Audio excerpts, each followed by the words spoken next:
Fox Sports. We are Fox Sports. We are Fox Sports.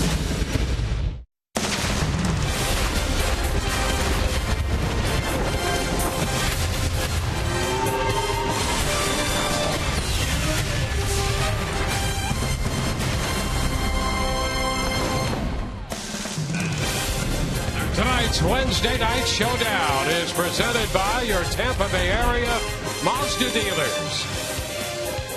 We welcome you to Tropicana Field on a night when we will feature the Rays broadcast auction.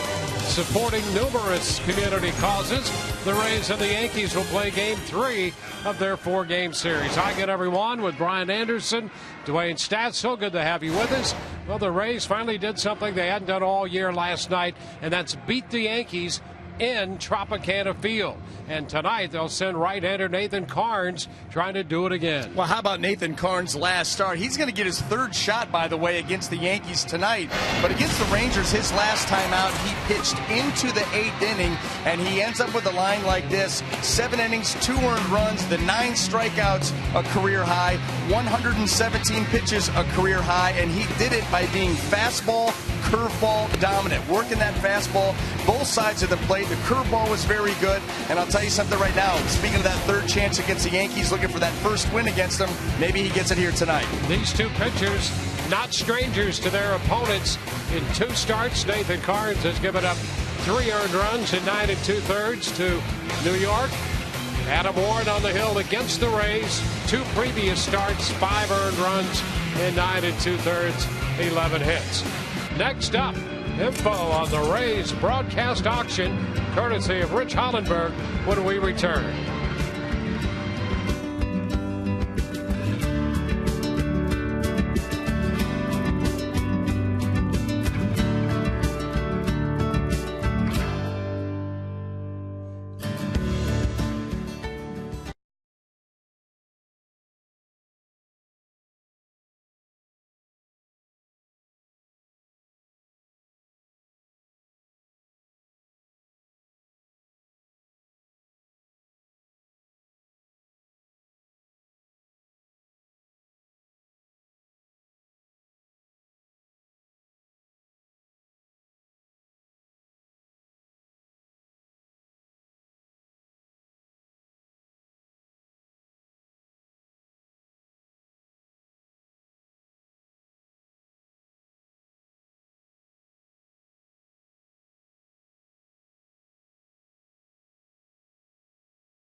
3 of this 4-game set between the Rays and the Yankees. But what makes it even more special for the Rays, for the Tampa Bay community as a whole, and certainly for us here at Sun Sports, tonight is a tradition and an annual tradition that we do every year. It's called the Rays Broadcast Auction, and it benefits all the charities involved with the Rays Baseball Foundation. We have 6 auction items that will be available online at raysbaseball.com/broadcast auction.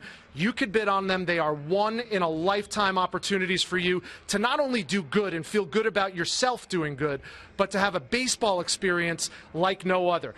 The newest one this year is what you're looking at right now. It's called Rays on the Road. You will take a VIP road trip with the Rays at the end of July for a 3-game set against the Boston Red Sox. You're going to fly out to Fenway. You're going to get a VIP tour. You're going to get tickets to all 3 games, and you will be staying at the same hotel that the Rays stay at. That's all part of the package. The bidding has already opened for these 6 broadcast auction items. It started yesterday. The numbers are climbing as we speak, so I urge you, get involved as early as you can while you're watching the game on TV. You can go onto your computer, go onto your smartphone, go onto your tablet, go to raysbaseball.com/broadcast auction, register, and start bidding to your heart's content. There are a lot of fun ways that you could do good for the Rays Baseball Foundation and all the charities associated with it. We have just about 3.5 minutes till first pitch. It's the Rays, it's the Yankees, it's the annual Rays Broadcast Auction. A fun night here on Sun Sports. Baseball and better when we come back.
Nathan Carnes, chronologically the oldest member of the starting rotation now at 27, heads to the mound to face the New York Yankees tonight. And here is a look at Joe Girardi's lineup presented by your Southern Ford dealers. Jacoby Ellsbury leads it off. He'll be followed in the number 2 spot by Brett Gardner. Alex Rodriguez hits third. He is the DH. Mark Teixeira at first. The catcher will be Brian McCann. Beltran, Carlos Beltran hit 6th. Steven Drews at 3rd, hitting 7th. Jose Pirela is at 2nd base, and Didi Gregorius, the shortstop, bats 9th. Well, Nathan Carnes will be making his 8th start of the season. The record 2-1 ERA 3.79 coming off his best outing, longest outing of the season. He went 7 strong, pitched into the 8th inning, the 117 pitches, a career high. And when asked about that, listen, a heavy workload coming into this start, he said, no worries, my body feels great, I am ready to go. And we're set to begin with Jacoby Ellsbury in the batter's box. Rays 2-6 in the season series now against New York.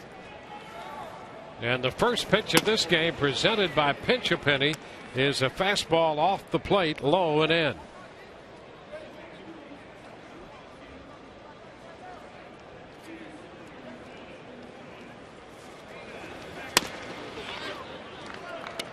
Upstairs, 2 balls, no strikes. Ellsbury off to a great start this year. He's 3rd in the league in hitting coming into the game last night, his first game of this series. A couple of hits and increased his average, and he's tied for 4th. How about that? 2 hits and you drop a spot. 3-0 the count. It's a tough league. And Carnes walks him on 4 pitches. Well, let's set the Rays defense for you quickly. In the outfield, left to right. Wait for it. There it is. We're going to have Joey Butler, Kevin Kiermaier, and Steven Souza Jr. across the infield, 3rd to 1st. Evan Longoria, Asdrubal Cabrera, Logan Forsythe, and James Loney. Bobby Wilson will be behind the plate. If Carnes has had an issue this year for Kevin Cash, it's been the high number of walks. He's still up about 4.5 walks every 9 innings. But when you look at his numbers overall, and especially what he's done since those 2 first innings of the season, he's been outstanding, despite that walk total being a little higher than he'd like. And it's been coming under control. You know, coming into this start, he only had 5 walks his last 3 starts, and that's covering 16 2/3. It's a step in the right direction. But you're right, Dwayne. It's the leadoff walk that kills you too, because when you look at Nathan Carnes leading off an inning, the opposing hitters are 3 for 37 off of him. But he's now had 4 leadoff walks and 2 leadoff hit batters. So 6 free base runners that hadn't, had to earn their way on, and that's tough, especially a guy like Ellsbury that can run and he scores runs. Well, we've seen what this Yankee offense can do in the early part of this year, and you don't want to give them leadoff hitters aboard. There is ball 2. So 6 straight pitches out of the zone from Nathan Carnes.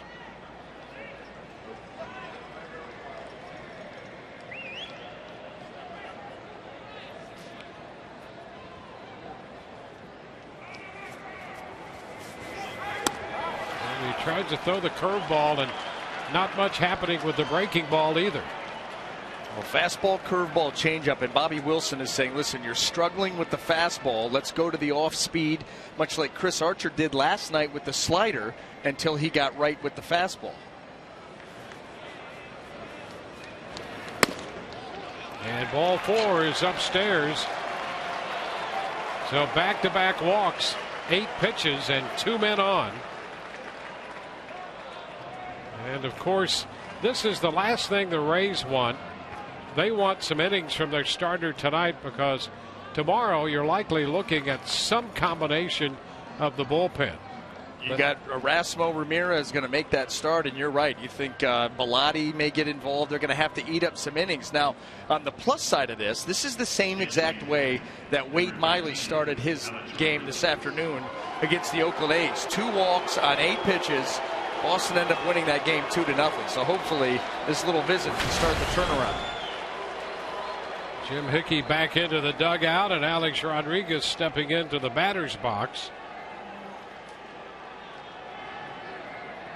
8 home runs for Rodriguez. He's 10th in the league in slugging percentage.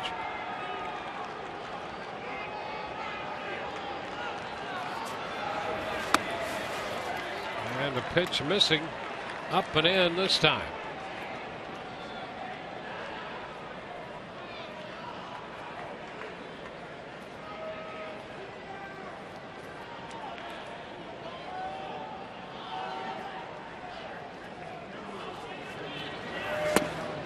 There is a strike that drops in, and the first strike of the night.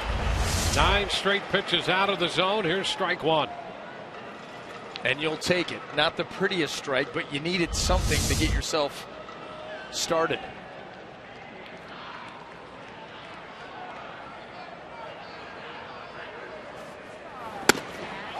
Upstairs with a fastball.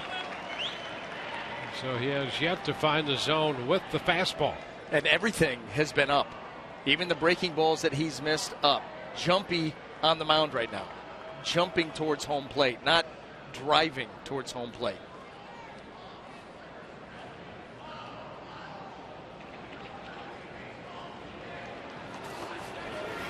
And a foul ball. 2-2. No, much better on that particular pitch. Better reach. Nathan Karns got the hand out in front and really was able to drive that pitch to his spot. Bobby Wilson trying to shake off that little foul ball. Oh, he leaves that hand exposed. That's a couple of times we've seen that thing get hit.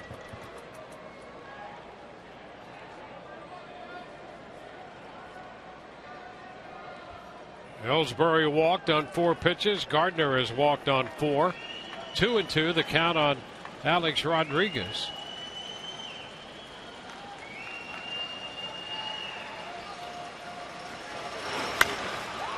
Fouls it the right side. That's going to carry out of play.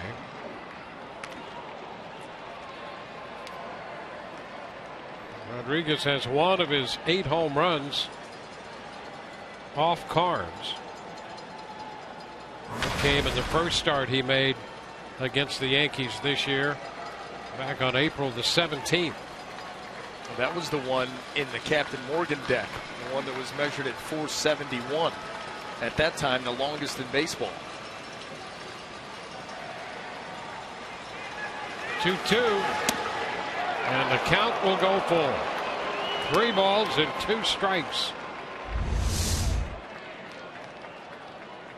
See that ball just tailing in off the plate. Started on the corner.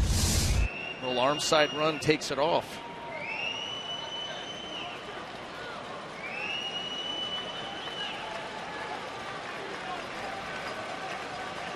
Full count pitch about to be made. And he pops him into shallow center field. Kiermaier will be there to make the catch, and the runners hold. So Rodriguez, a very big first out for Nathan Karns. Boy, you're that close away from walking the bases loaded. The command's been all over the place, and he comes back, makes a pitch, and is able to jam Alex Rodriguez. Maybe that allows you to take that deep breath, sigh of relief, and go to work here. And it was Chris Archer turning things around in the second half of the first inning last night that helped lead to the Rays' victory. Maybe Karns can do it here. Well, Mark Teixeira off to a good start, especially in the power department. Fastball away, 1-0.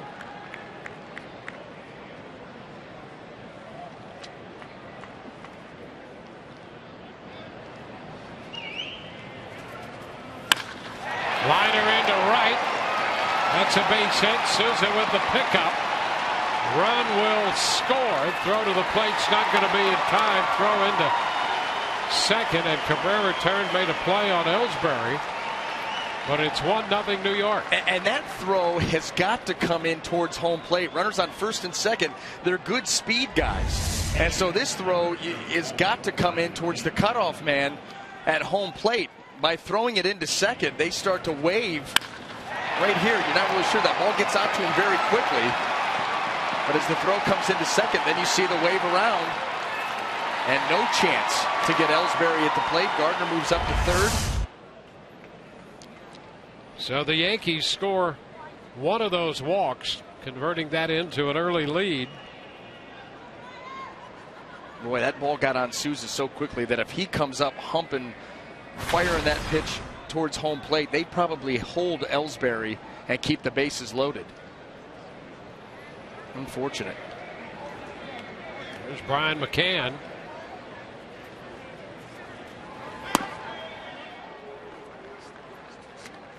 Ball, no strikes.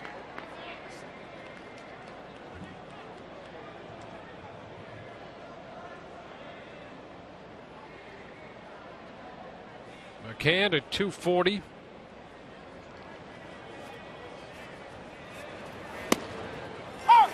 Strike at the knees. 1-1. Carnes coming off that 117 pitch performance in 7 innings plus against Texas. Rays won that game 8-2. 117 pitches, a career high for Carnes in a single outing. Trying to settle in and get through the first. Touch for a run so far.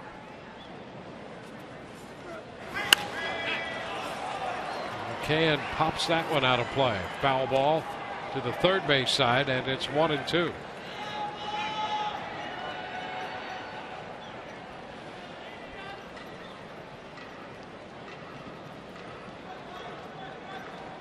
Carnes has been pretty good at getting the ground ball this year. Could really use one right here. Count in his favor. Yeah, he's been up around 50% or better in ground ball percentage. Upstairs here. And that was by design. You're not going to get a ground ball with a pitch up around the letters or anything higher than that, going for that strikeout.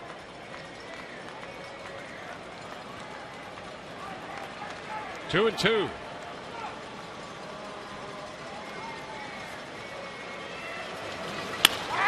There's a liner into right for a base hit. Scoring Gardner, pushing Teixeira up to second. And it's 2-0 New York here in the first. Very similar to what happened to the Rays last night.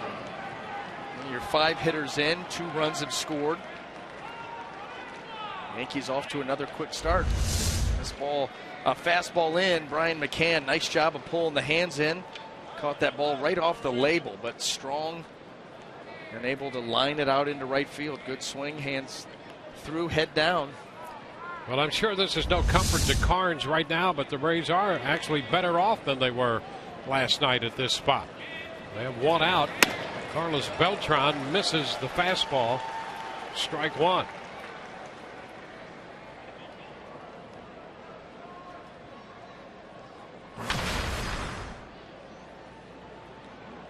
The pitch is mounting up in the first. 1-1. Well, and when your command is this far off, that allows Yankee hitters up to 2 strikes to look for one pitch and one spot. Recognize a curveball that's hanging, look for a fastball out over the heart of the plate or wherever their juice zone is. Close, but he missed. And the count is 2-1. They're not going to fish typically after the fastball that's borderline, because that's typically not a hitter's pitch, and a lot of times that's not going to get the call either because you haven't been pounding the zone. And a strike. 2-2.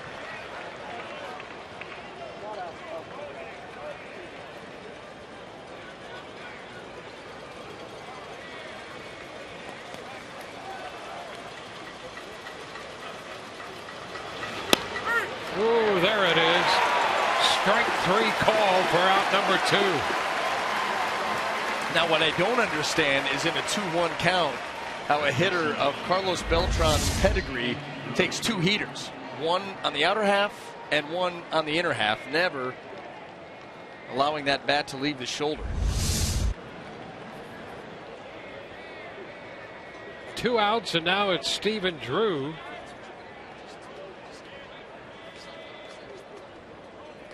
Drew hitting 184 in the lineup at third base tonight for New York.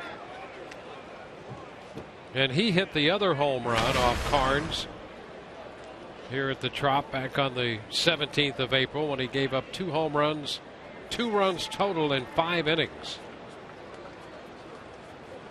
And he pops it into short center. Kiermaier is there, and the Yankees settle for 2. Rays coming in to head down 2-0.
Of the first inning tonight, trailing 2-0. Same situation they found themselves in last night. For your Southern Ford dealers, here is the starting lineup for the Rays. Kevin Kiermaier leads it off, then Steven Souza Jr. and Evan Longoria. Loney Forsythe and DeJesus down the middle. Cabrera at short. Butler in left hitting 8th. Bobby Wilson catching in the 9th spot. Taking the mound tonight for the New York Yankees is going to be right-hander Adam Warren, making his 7th start of the season. You see his numbers. The most important number to this team is in his 6 starts. The New York Yankees are 5-1, including the last 5 being wins. First pitch is a strike to Kiermaier.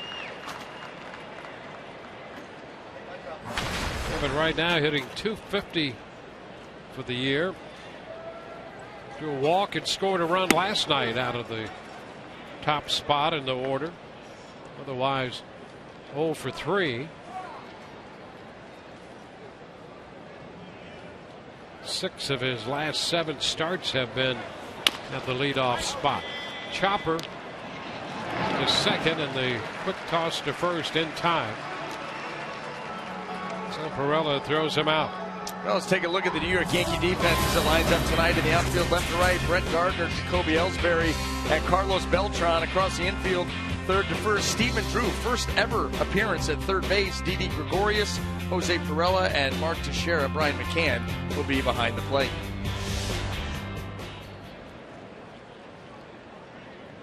A little different look down there at third base for Stephen Drew, the one he's accustomed to out at second base.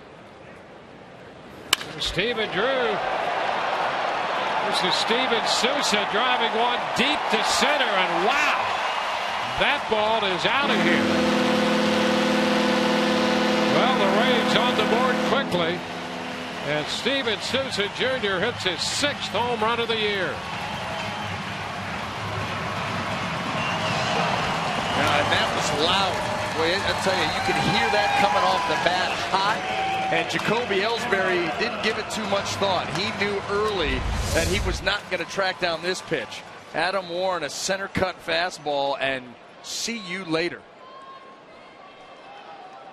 Boy, there's some explosive power off that bat.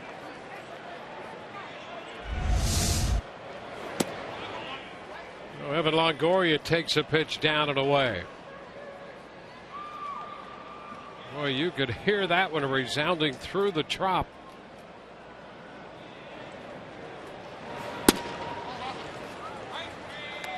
Two 2-0. That was the third home run given up this year by Adam Warren, all three against the Rays. Second home run of the homestand for Souza. He had one against Texas to left field, and boy, this one got out of here in a hurry to center.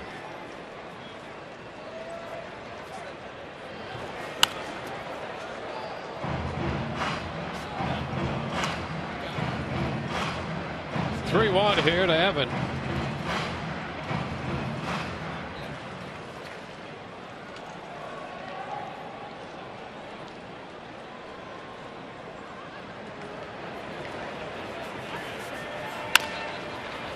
Tapper foul, and the count will go full to Longoria.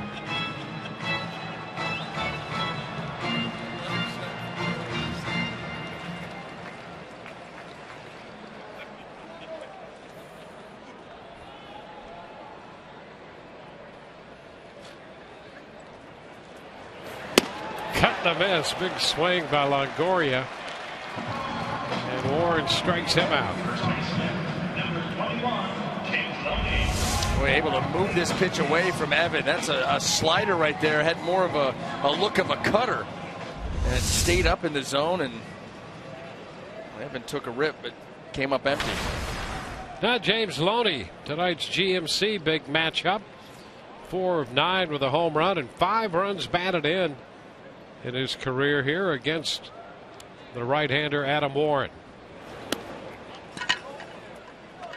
Takes the ball too low. They have Gregorius shaded toward the middle.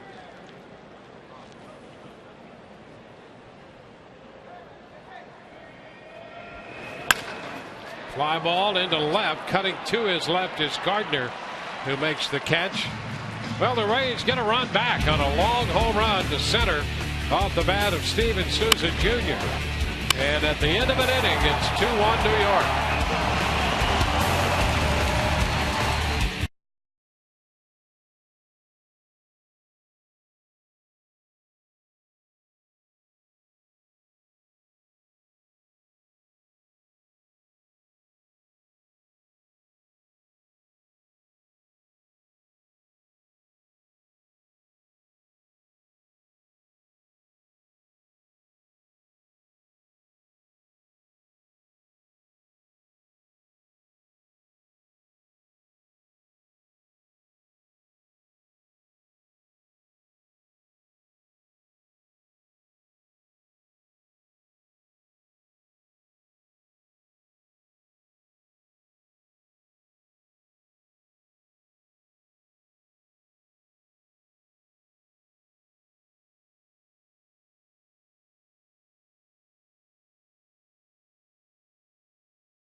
The Rays on the board, making it 2-1. We go to the second. Let's check in with Emily Austin right now with a special guest. Hi, Dwayne. Thank you. I'm here with Emery Ivory, the Tampa Bay area president for United Way Suncoast. Emery, first things first, thank you so much for being with us here tonight on Fox Florida. Thank you. It's our pleasure. First, tell us about your organization, United Way Suncoast, and what it's about. Well, United Way is an organization that raises dollars and provides services in the Hillsborough and Pinellas area. We have 3 goals that we focus on: early literacy, helping kids enter school with the skills that they need to be successful, youth success, helping more kids graduate from high school, and financial stability. And so all of those goals lead to our ultimate goal, which is breaking the cycle of generational poverty. And how does it help to partner with the Rays in order to achieve that goal? Well, the Rays are very, very important partners in a number of different ways. Certainly, They work very closely with us in helping us develop the resources to fund many of the programs that we offer. But more importantly, they work with us on several initiatives. So one of those initiatives is our Campbell Park Elementary School initiative. We work hand in hand with the Tampa Bay Rays to help address the early literacy goal area. And we do that by making sure that kids are getting to school. Campbell Park Elementary School had a high absentee rate. And so we were working with the Rays to create what's called a walking school bus, providing a safe opportunity for kids to get to school and to get to school on time. Another project, the Rays last year saw a need for a water safety program. Florida leads the nation in accidental drownings of small kids. And so they pulled together a number of partners, including the Y and United Way, to develop a strategy to provide water safety lessons and swim lessons for very young kids. And so that's just one of another number of different initiatives that we work in partnership with the Rays. During my interview here with Emory Ivory, Nathan Karns sat down a Yankee for the first out of the second inning. Quickly, how can people get involved in United Way Suncoast in order to help you guys? Well, there are a number of ways for people to get involved. They can get involved in volunteer community projects as tutors, mentors. Best way is to call our main number, which is 813-274-0900. Okay, Emory Ivory, thank you so much for your time. Enjoy the rest of the ball game. Dwayne, BA, we'll send it back up to you. All right, Emily, thank you very much. Just an example of the Rays being involved in the community and contributing, part of what the Major League Baseball across the board attempts to do in every market. And the Rays certainly leading the charge here. Top half of the second inning, 1 on with 1 out for New York. Morella caught looking, and then Gregorius lining a single into right. Here's top of the order again, Jacoby Ellsbury.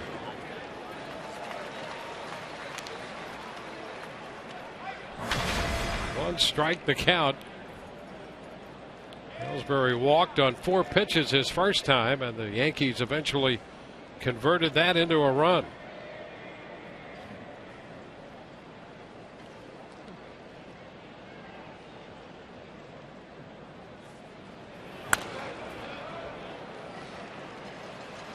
Two. Well, there seems to be better tempo, better conviction with the pitches here in the second inning from Nathan Karns. Now, we'll see how that translates. But you figure that as he came in after that first inning, you sit down with Jim Hickey and with Bobby Wilson, go over a couple of things, maybe some things that they saw, try to tidy it up in your mind, and then put it into practice. Looks much better.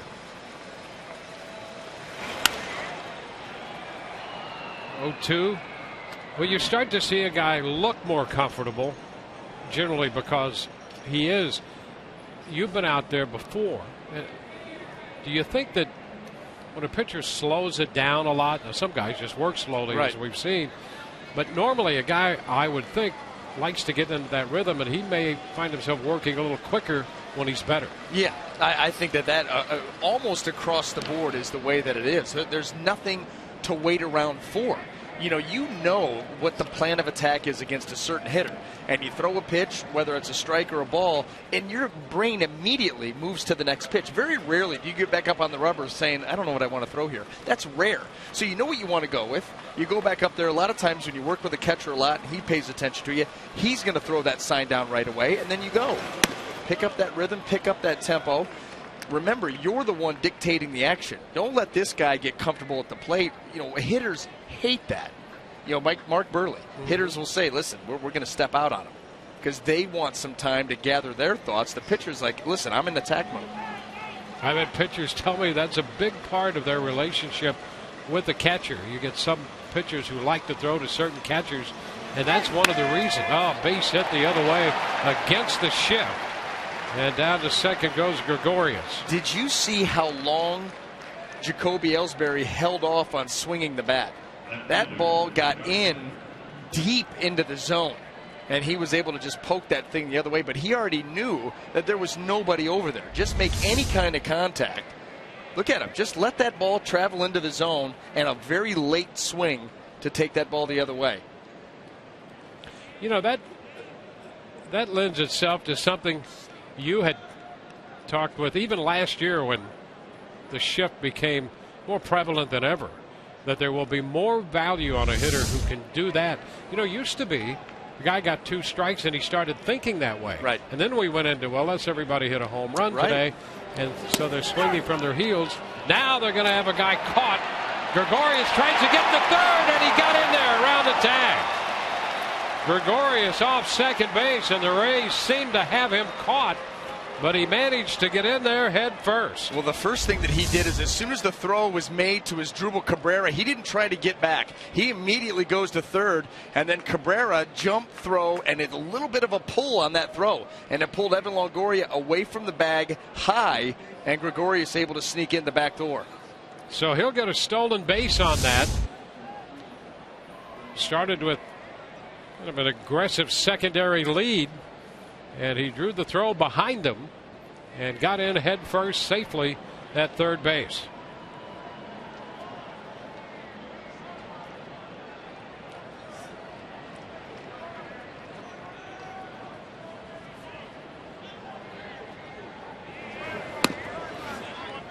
One and one. Third steal for Gregorius this year. Yankees are 4th in the league in stolen bases, 2nd in home runs, 4th in runs scored, so their approach offensively has been speed and power. Ellsbury over at first.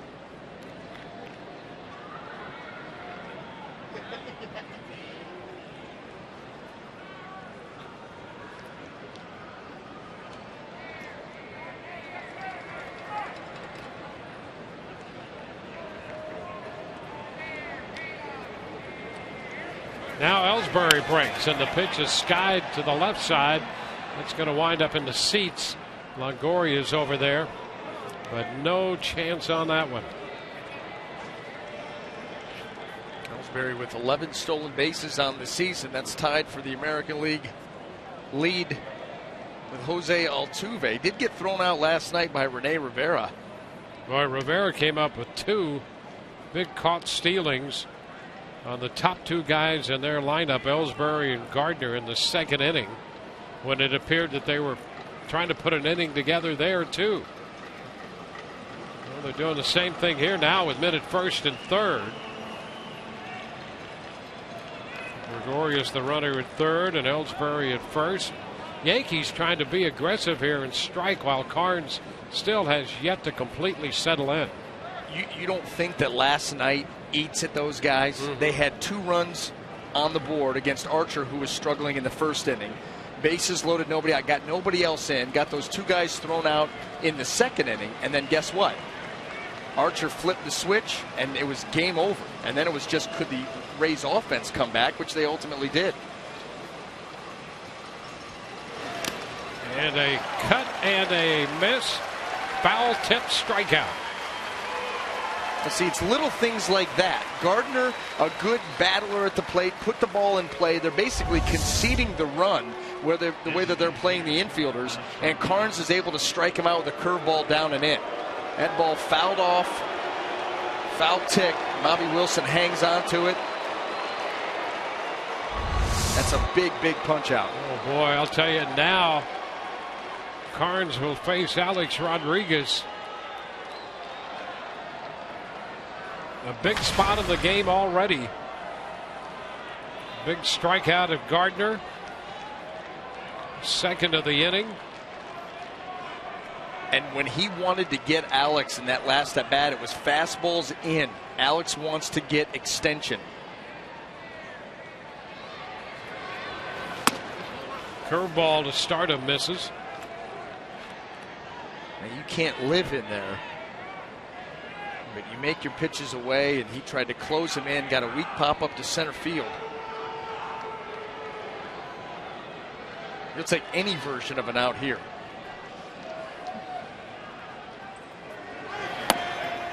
That's a strike at the knees. Fastball. And I like the fact, Dwayne, that with that fastball, he's lowered his sights. these Rays pitchers, you get used to see them working up in the zone. He was up in the zone in the first inning, but not by design. He's working back downhill. That's a good sign all around.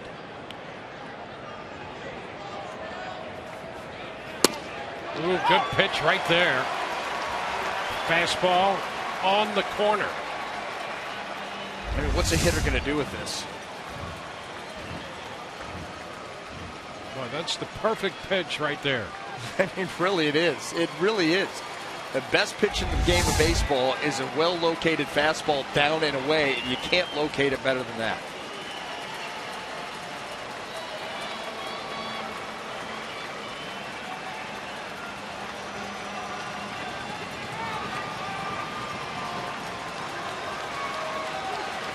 Runner takes off. The ball hit on the ground is short. Cabrera takes care of that. The Yankees threaten, but do not score, leaving 2.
Back at the Trop on a very special night. It's the Rays broadcast auction night with the Yankees leading 2-1. I'm up here at the Executive Suites giving you updates on all the 6 packages that you can bid on right now by going to raysbaseball.com/broadcast auction. And already a lot of these items are getting popular. As you can imagine, our leadoff man, Kevin Kiermaier's package, already up to $1,200. If you bid on the Kevin Kiermaier hitting lessons, you're not only going to get the 1-hour hitting lesson with him, but you're going to get a group photo, 8 tickets to a Rays game, you're going to get a personalized Rays bat, and you're going to get vouchers for the Rays baseball camp as well. Lots of neat stuff. I spoke to Kevin this morning about him being involved in the Rays broadcast auction that benefits the Rays Baseball Foundation and their charities. He said, make sure whoever wins comes to work when they come to take those hitting lessons. He's going to make you a better baseball player. That's pretty cool as we see a ball hit into the gap, and that's going to be extra bases for the Rays.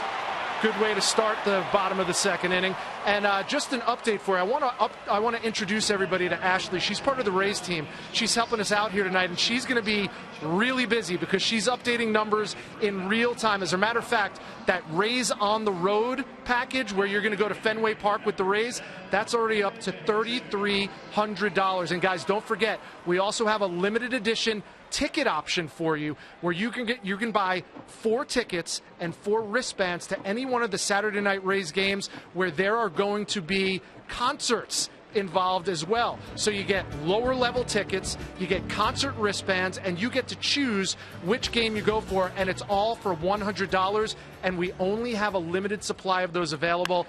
All of this, proceeds and everything, goes to the Rays Baseball Foundation. Great stuff, great cause. Dwayne? Very much for the update, Rich.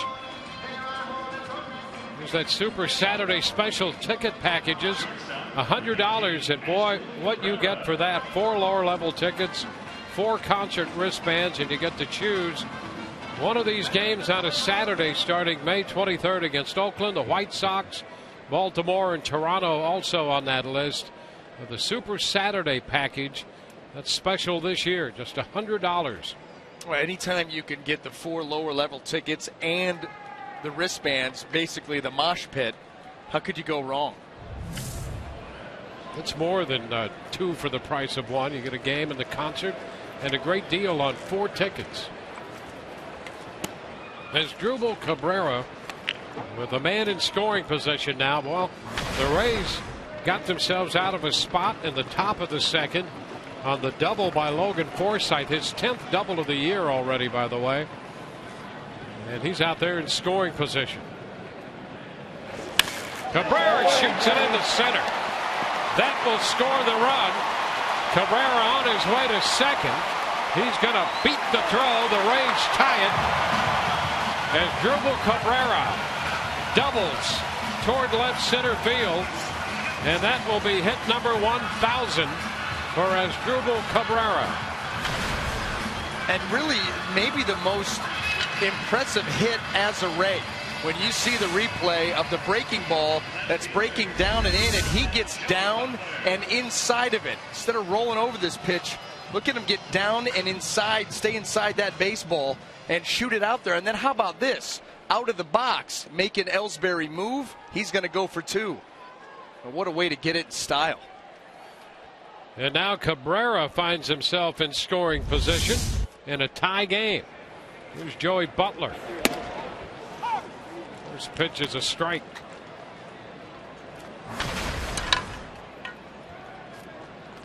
Butler with 2 home runs. The second one came in the game here Monday night when Forsythe and Butler hit back-to-back home runs. Popper into short right. Could be a tough play. That's going to fall. Skips by Barola.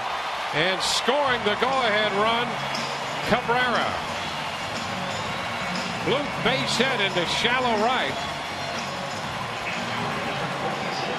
Boy, absolutely no defense for that. I mean, a big swing by Butler, and this just gets in on him a little.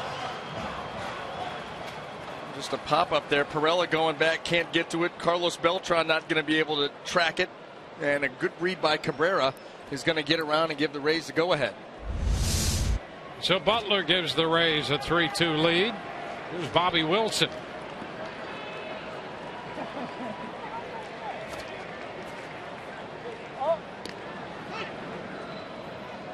Butler back in at first. Home run by Steven Souza Jr. in the first. An RBI double by Cabrera in the second, and he scores on the base hit by Butler. Forsythe's leadoff double set it all up. Here goes Butler, and the pitch is fouled back. So the Rays getting aggressive here now that they've taken the lead 3-2. Well, usually you're not thinking of Butler Wilson as your hit and run guys at all. But you're right, the Rays, they've shown that ability to get aggressive, the desire to do it, and really they'll do it with just about anybody. You know who that move reminds me of? Don Zimmer. He'd get aggressive that way. And you're right, these two guys, Butler and Wilson, not exactly your hit and run combo, but Zim would do that when he managed. Well, I'll tell you what, you do that one time and now the Yankee dugout is on alert. Joe Girardi and company thinking, okay, if they're willing to run with these guys, what next? Ground ball short. That's one of the reasons they would try to run, is to try to stay away from the double play ball. That one goes 6-4-3. Rays grab the lead. It's 3-2 after 2.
Toyota, let's go places.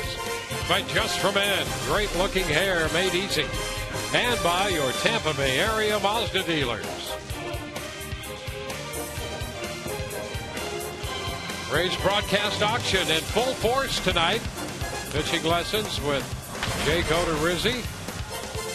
One of the favorite items. That's a good one, too, because Jake Odorizzi, boy, the idea that he has out on the mound now with what he's done with his stuff and his style of pitching, you might want to jump on board with that one because he's a guy who utilizes the entire strike zone. We talk about it all the time. The pressure that he puts on the opposing hitter is outstanding. Teixeira takes a strike. Well, here's what you get with that package. An hour session here at the Trop. Group instruction for up to 4 youngsters, 10 to 18. You get a group photo opportunity. That'll be signed. And 8 tickets to a Rays game and 8 pregame field passes. How about that? That's a pretty good stack of swag right there.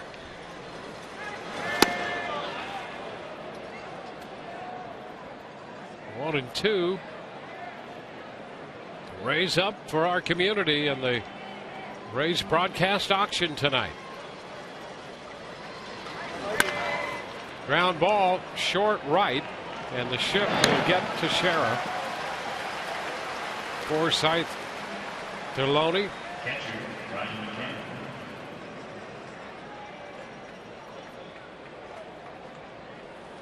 Brings up Brian McCann. Same defense. There's Drupal Cabrera here. Forsythe. You got Evan Longoria. And a curveball right there to McCann, and a good one. Strike one. Yep. Boy, I tell you, he's come a long way in a couple innings. No question. No question. Toward left, and Butler coming in. Tracks it. 2 outs. And you can just tell by the body language.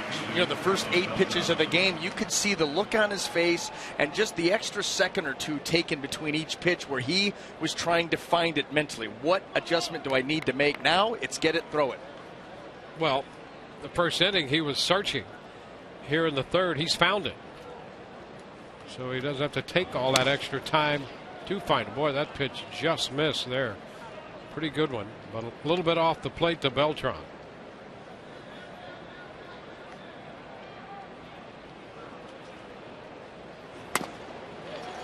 1-1. Last night, Archer made 48 pitches through the first 2 innings and then really put it together. Tonight, Carnes made 49 pitches through the first 2. And he has Beltran swinging over that pitch. Now look at it. Fastball just off. Okay, then fastball strike 1. How about this changeup strike 2? Already back up on the rubber, ready to go. Now it's the hitters trying to slow things down. Swing and a miss on the fastball. Got him to 1-2 on the changeup. Strikes him out with a fastball. Top of the order will lead off the bottom of the third for the Rays. Kevin Kiermaier will be the first man up.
Here at Tropicana Field, our annual Rays broadcast auction with proceeds benefiting Rays charitable activities. I'm Rich Hollenberg in the executive offices with lots of great items for you to still bid on. You have until 10 o'clock tonight to do it. We talked about Kevin Kiermaier. He's leading off this half inning for the Tampa Bay Rays, and you could spend some quality time with KK, the man of many extra base hits and just as many nicknames, as he takes the first pitch outside for a ball. But what you're going to get with those hitting lessons is group instruction for up to 4 children aged 10 to 18. You get 8 tickets to a Rays game, plus the pregame field passes as well.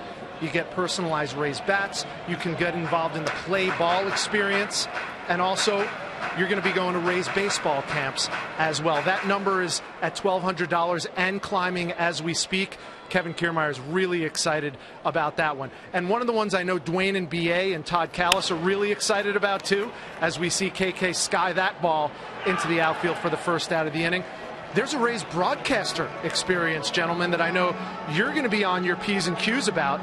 A catered suite for 16 people. You're going to get to interview a Rays player and alumni before the game and get a DVD of the interview. You actually get to run a Sun Sports camera and 16 passes to watch batting practice on the field. The broadcaster experience lets you act and be part of the Sun Sports team, like BA, Dwayne, Todd Callis, and our cast of characters on Sun Sports. It's 3-2 Rays in the bottom of the third, and we're going to send it back up to the gentleman we just mentioned, guys. Yeah, that indeed is a cast of characters. And we'll welcome all bidders. We've got Steven Souza Jr. up here with the count 1-1. A harmless looking group, but you can't believe what you see. And it's all for a great cause.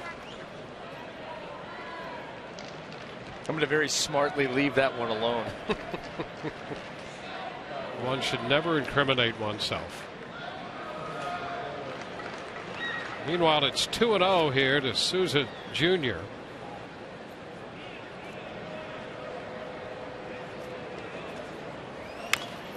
Takes a big cut, fouling it. 2-1.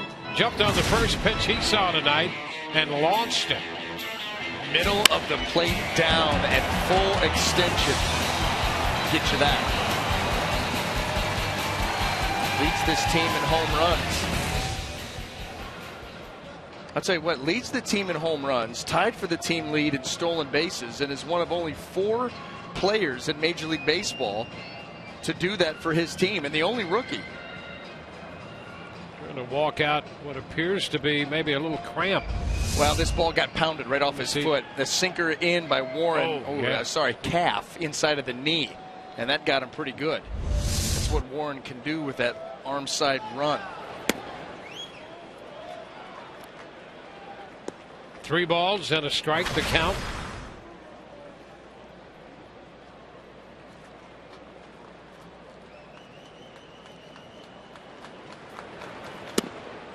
Oop, that's a strike.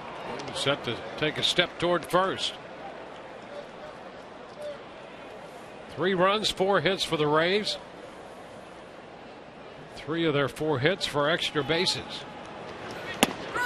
And there is strike 3 call.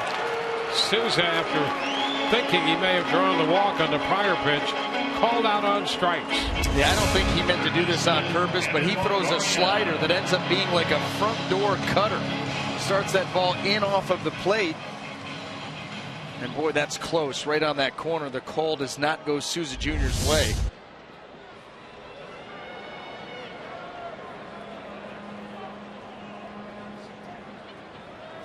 Now Evan Longoria takes a strike.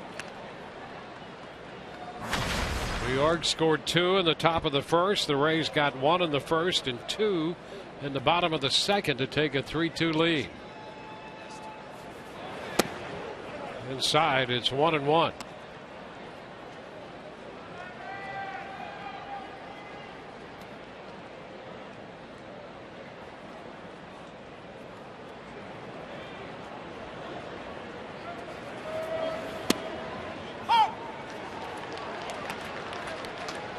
One and 2.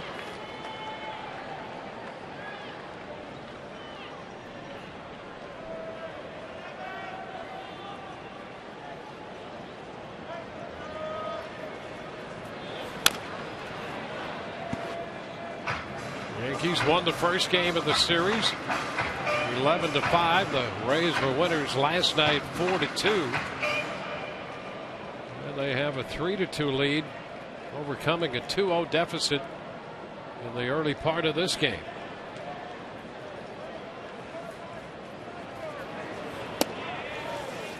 Two and two.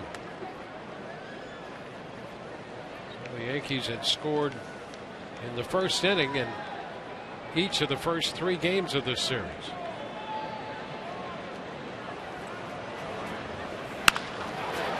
Into left field. That's going to fall for a base hit. One hop in front of Gardner.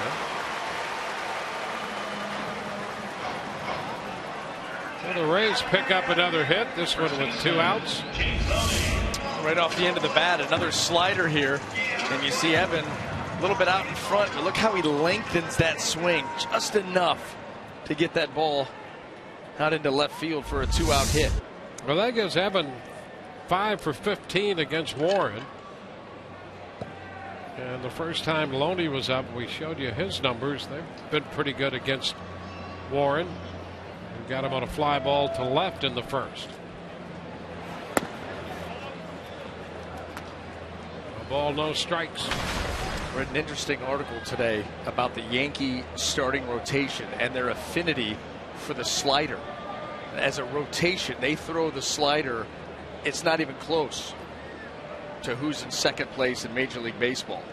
You start to think about Pineda, Eovaldi, Adam Warren. We've seen it enough out of him here early tonight. There is a school of thought that that could be a physical issue down the road. Too many sliders. Yeah, absolutely. Absolutely. I mean, whoever had done the study had kind of linked it with more sliders, more potential injuries. And so when you have a starting rotation that is so heavily committed to that pitch, much like the Rays staff is committed to the changeup and elevated fastballs, those seem to be 2 things that jump out at you watching the Rays starting rotation and pitching staff in general. The Yankees, it's the slider. And you're right, it's a violent movement at the end. It's fastball, fastball, fastball to the very end, and then you rip those fingers off the side of the baseball. Base hit past Drew. Longoria stops at second. Loney's aboard with 2 men on. Logan Forsythe will come to the plate. Tough life for pitchers. You know, they find something that works, and now it's dangerous for them. Well, the split, what a great pitch. Yeah. Oh, no, it's going to be problems down the road. Slider, I'll throw that. No, it could be a problem down the road. And it's degrees of issues. Anything that you're throwing at that kind of velocity, you know, we get good shots of it with the Phantom Cam. The arm, the angles that you end up putting, the positions you end up putting your arm in. That Phantom Cam allows you to see that pressure in action. Yeah, and so really at the end of the day, relatively speaking, there's no safe pitch. There's just degrees of bad. There's Logan Forsythe, who says pitchers are coddled. Well, a lot of people do. A lot of people do. Let's take a look at our Toyota trend. Logan Forsythe all over it, leading the team in RBIs and hits, slugging percentage. You know what the best part about this graphic is? That bat is breaking. That ball's hitting off the label. That bat is cracking right down where his hands are. It's a pitch inside one. See, it takes a pitcher to jump all over that. I was very excited about that. Yep. 1-1 the count on Forsythe. Rays with a little 2-out threat. Let's see if they can add to their 1-run lead.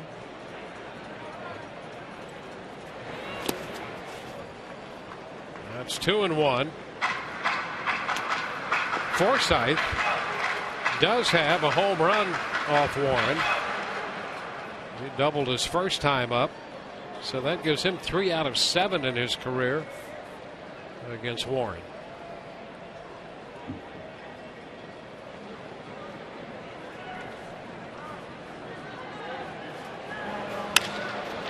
Lifts a fly ball toward right center, but Ellsbury with a good jump in front of Beltran makes the catch. So the Rays threaten with 2 outs, lead 2 and lead 3-2.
is Throwback Rays Day, brought to you by Dodge. So tune in tomorrow and post your best Rays vintage photo of yourself by using the hashtag Throwback Rays.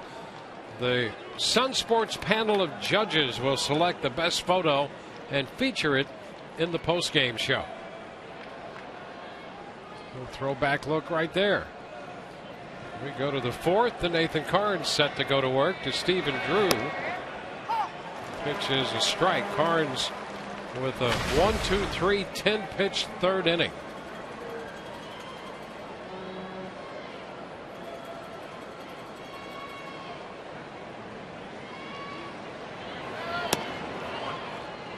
One and one. That's 5 in a row retired by Karns. No bigger than the first one of that bunch with runners on first and third. The strikeout of Brett Gardner is really what's kind of catapulted him. Well, it's 2 balls and a strike. Yeah, he was searching for any kind of command in the first inning.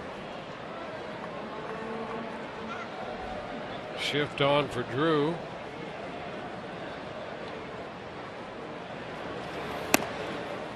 Now 3-1. Even when they tried to throw the breaking ball in the first, well, he threw a couple of those that did not look good at all. And that's when, as a pitcher, you're panicking on the inside. You can't show it, but you're going, I've got nothing I can get in the zone right now. And by the way, my misses aren't little off, little up. My misses are bad. Yep. They're bad misses, 8 in a row. But I'll tell you what, you got to tip your hat to him. He's settled down. 3-2 the count. And he comes back to strike out Drew with a fastball. That's 5 strikeouts for Karns. Boy, he just powers this. Full count. Let it spin. Imagine that. A fastball above the swing. You know, scientists tell you that that fastball doesn't rise, but boy, sure looks like it. Listen, it's all angles. Smoke, mirrors, and angles, baby. Jose Pirela, the second baseman, aggressively goes after the first fastball and fouls it out of play. I think that's something that the Rays pitching staff has really started to buy into. It's almost as if it doesn't rise, but it's certainly not falling at the same rate of other guys. Yeah, that's how the scientists explain it. You anticipate that it will dip more than it actually does, so therefore it appears to the eye that it actually rises. Okay, sure looks like it has a little hop. Well, and you know, here's the other thing too you got to think of. Okay, just take a look at that swing right there. And granted, it was on a ball that was down in the zone, but you got a hitter standing up, heads up. As you start to stride and start your swing, the head comes down just a little bit. Yep. So if it's a pitch elevated, you're seeing it the same plane. The head's coming down. Oh, it's got jump and it's rising. Yep. Same kind of thing. That's a bad example because this ball's in the dirt. But you see as that stride comes forward, the head is dipping ever so slightly.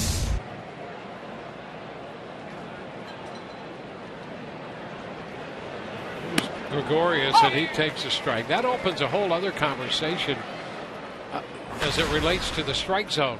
We may have to get into that a little later here with 2 outs in this inning. But a hitter, it's very difficult for a hitter not to be moving. The idea is head still, all of that. But when he starts into his approach to a pitch, there's movement and a lot of times dip with that. And that gets into whether there's a low strike or not. Ground ball by the mound. And Forsythe cannot come up with it. Big turn at first by Gregorius. It's tracked down by Cabrera in center field. So the Yankees have a base runner, and that's going to be an error charge to Forsythe. His second of the year. Boy, that's something the Rays have not done much of this year. No, not at all. They were tied with in the major league lead with the Marlins in fewest errors, and you see Nathan Karns here trying to put an end to this himself. That's close. And usually they're very, very sure-handed, Logan Forsythe. Just doesn't come up with it.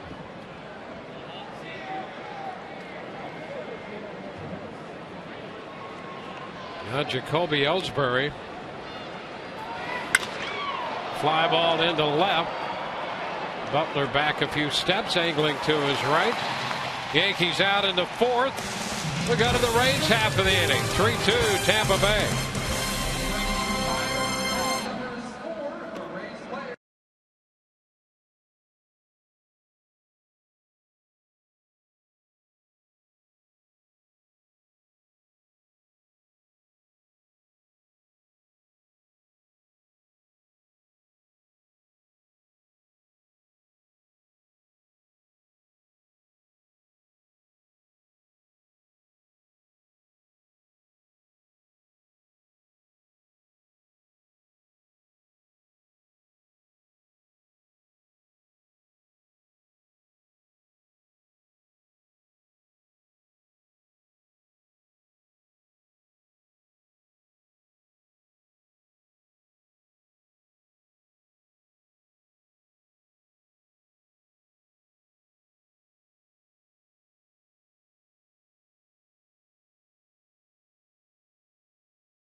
Coors Banquet as Drupal Cabrera in the second inning, picking up his career hit number 1,000. That led to a Rays run, drove in a run, and he scored a run.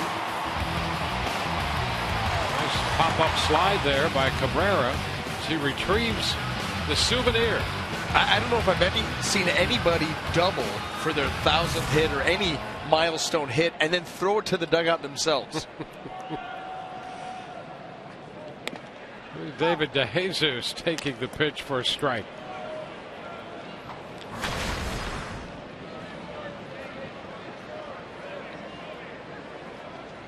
DeJesus hit a fly ball to center his first time.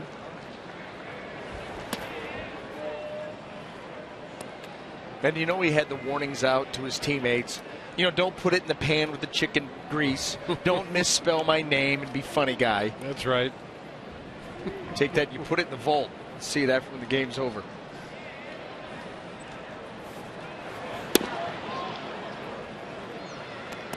Two and one.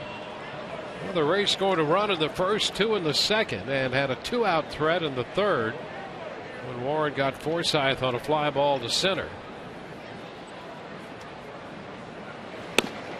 Now it's 2-2. Red Sox shut out Oakland 2-0 on the West Coast. Miley got the win, Gray the loss, his first of the year, and Uehara picked up his 7th save.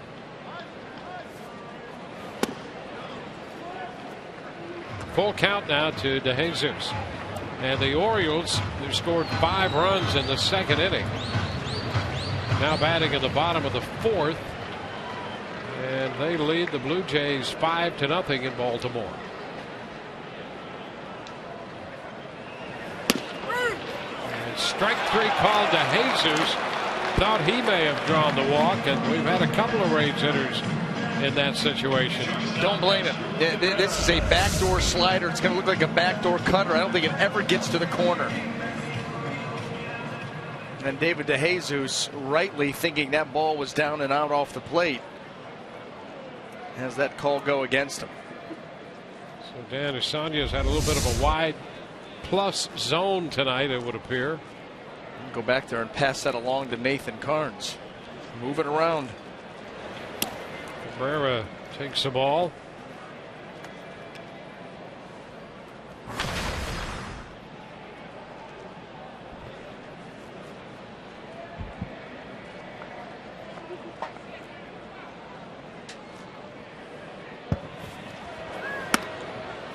Pitch in off the plate.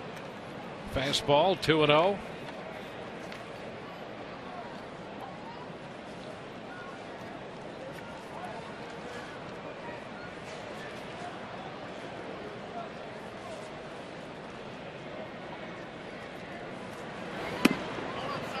And that's a ball.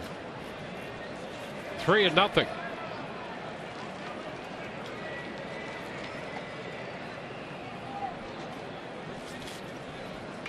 Joey Butler on deck. 3-1 now to Asdrubal Cabrera.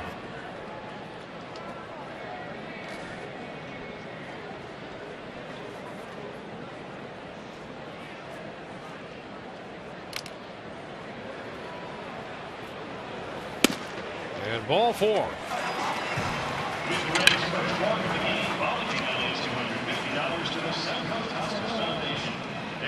In tonight's game and all season long, Tires Plus donates $100 to the Pediatric Cancer Foundation for every Tampa Bay Rays home run televised on Sun Sports. Joey Butler with a couple home runs since coming to the Rays, up from Durham. Steven Souza homered in the first tonight. And here's Butler, 1 on with 1 out. Chases that pitch, a slider away off the plate, strike 1. Rays have 3 runs, 6 hits. Now they've drawn a walk.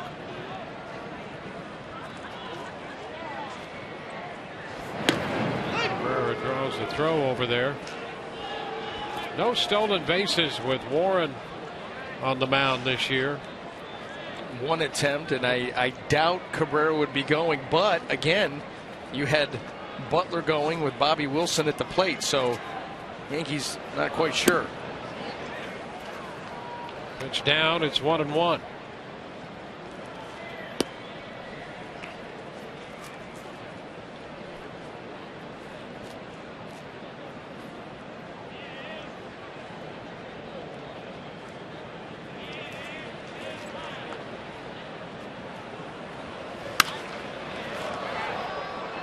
One and 2, fouled out of play.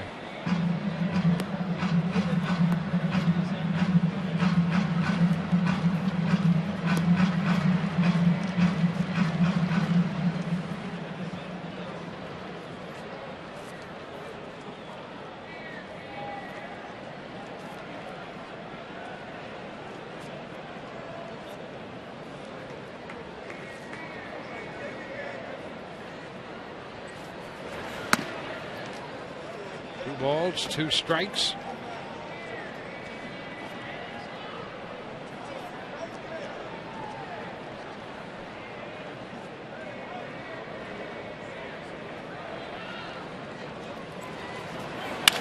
That's a base hit. Struck through the middle. Cabrera turns and holds at second. Joey Butler is 2 for 2. Well, the theme of that at bat was the slider. Joey Butler swung and missed wildly at the first one, gradually worked a slider back into the zone. Look at him recognize, stay on it, and just rifle that ball right back up the middle. You see that side spin coming out of the delivery there by Adam Warren, and it went right back up the middle, knuckling. Another scoring opportunity for the Rays presenting itself in the 4th inning. Bobby Wilson is the hitter. Cabrera, who walked, is at second. Butler at first.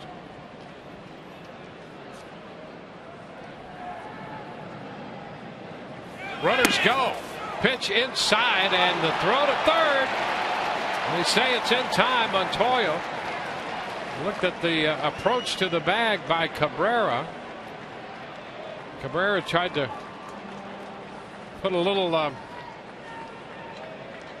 fake on the play at third, to show him a leg and take it away, but the tag was applied before he got to the bag. Yeah, do that with the arms, not with the legs, where you go right there and then try to pick it up and get the left leg, and that the tag actually got him on the inside of the right leg. It got there in time, but boy, you put your legs in an awkward position like that. Fortunate he's walking it off. Kevin Cash out in front of the Rays dugout to get a little better read on the video of that. They decided not to challenge it. Right inside of the right leg, right there, tagged right on the inside of the knee. So he did get him, but just an awkward slide there by Cabrera trying to get tricky. You don't blame him, but legs are valuable. So the Rays have a man at second with 2 outs. Cabrera caught going into third.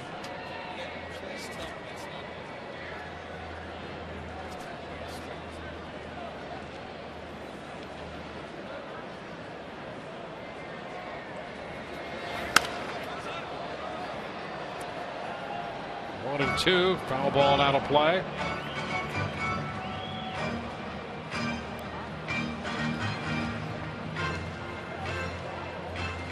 The Rays continue to try to be aggressive here with a 1-run lead. And with Wilson up there, it grounded into a double play his first time. They had men on the move, and now he's called out on strikes. So the Rays do not score. They wind up leaving 1 and lead 3-2. Hey, Rays fans, I'm down here.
American League opponent average leaders. Dallas Keuchel's having just a superb year at the top of the Houston staff. But Nathan Karns right there at 177.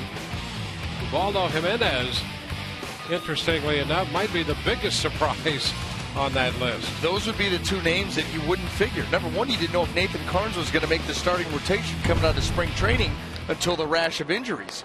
But he ends up starting game number 2 on the season. And you're right, Ubaldo Jimenez won the 5th spot for the Orioles by default. And, I don't know, $188, pretty good. Well, here we go into the 5th. Brett Gardner leads off, and the pitch is high. 1 ball and no strikes. Well, Karns has stepped in. You know, the Rays, this is their 35th game of the year. 15 of those have been started by rookie pitchers. And this is the 8th start for Karns.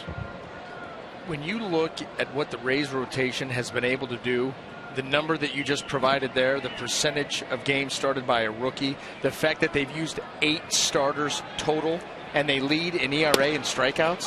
I mean, really? I'll tell you, that is something else. It's pretty amazing. There's the left-hander Cedeno getting up in the bullpen now. Karns working to Gardner here in the 5th, facing him for the 3rd time. Rodriguez due next, and then Teixeira to follow.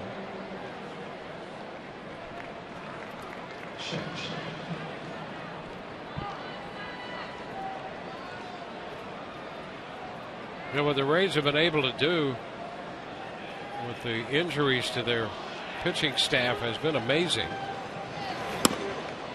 Now we have a full count. Kevin Cash talking about the loss of Drew Smyly. It's a devastating loss. He's on the 60-day DL. And appears to be headed for shoulder surgery. Don't know for sure yet. Mark Gardner gets into this one deep center, and Kiermaier is there to grab it. So that's the first out on the long fly ball to center field. Now let's check in with Rich. Thanks, Dwayne. The broadcast auction going about as well as the Rays are going right now, up 3-2 on the Yankees. And one of the things that's really popular, and it's popular every year, is the Super Saturday ticket package. This is the only item tonight that's available in limited supply. You're going to get a $100 package that includes 4 lower-level tickets and 4 concert wristbands, because we have 4 Dynamite concerts coming up here at the Trop. You're going to win all of those for a limited supply, though. Keep that in mind. It's only available until 10 o'clock tonight. There were 100 that were made available at the start of this auction, so you can imagine how limited that is. Our tote board keeps climbing, and keep in mind, you are an important part of this Rays broadcast auction, because every dollar that you spend on this auction online at raysbaseball.com/broadcast auction goes to all the proceeds benefit Rays charitable activities. So keep that in mind. You're doing something great for the community. You're doing something great for yourself, and you're enjoying a great baseball game all in the same process. The broadcast auction rolls on. The numbers roll up. We send it back to the broadcast group. Well, thank you very much. Those numbers are starting to heat up there. They're creative. There's some creative dollar amounts in there. I don't know if we've ever seen that before. High chop down to third. Longoria will take care of that, and Rodriguez, who has a sore left hamstring, really not in a position to try to leg anything out. And that's out number 2.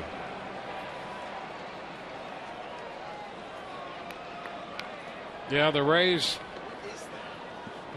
big in the community, and this auction, as Rich had pointed out, continues to be a major part of that.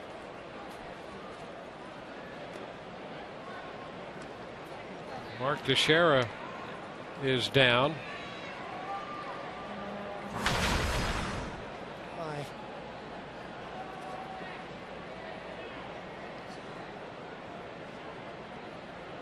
Teixeira drove in a run with a single in the first.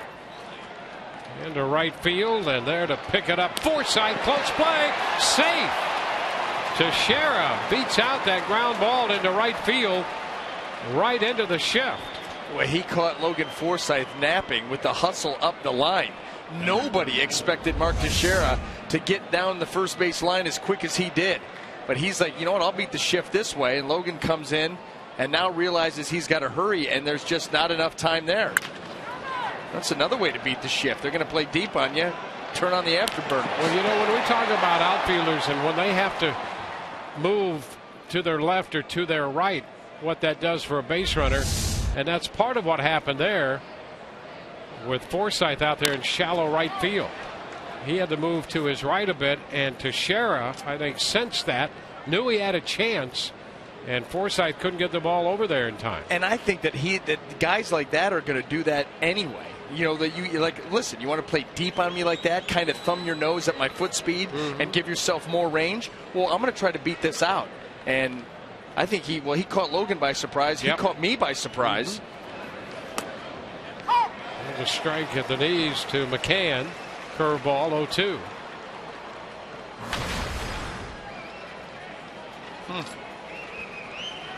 Trying to figure out different ways to beat that shift. He's taken so many hits away from these guys. He got one back there.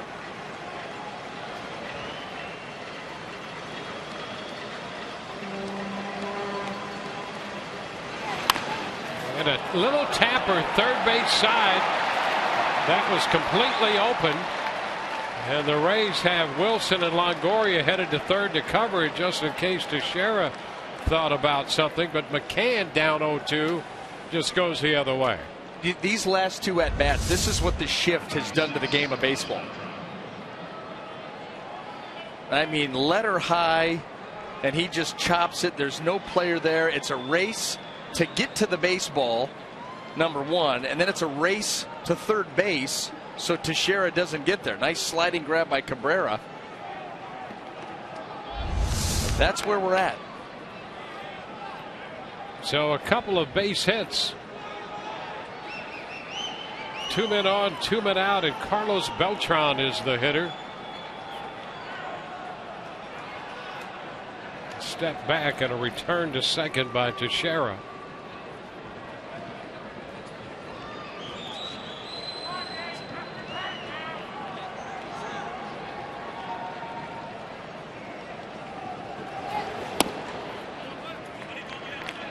One ball, no strikes. Carnes twice has struck out Beltran. Got him looking on a fastball in the first, swinging and missing on a fastball in the third. And throws this fastball by him. It's 1-1. You know, the radar gun has said all night 90-91. These swings tell you more. They do. Mm-hmm. It doesn't. The swing and the velocity aren't matching up.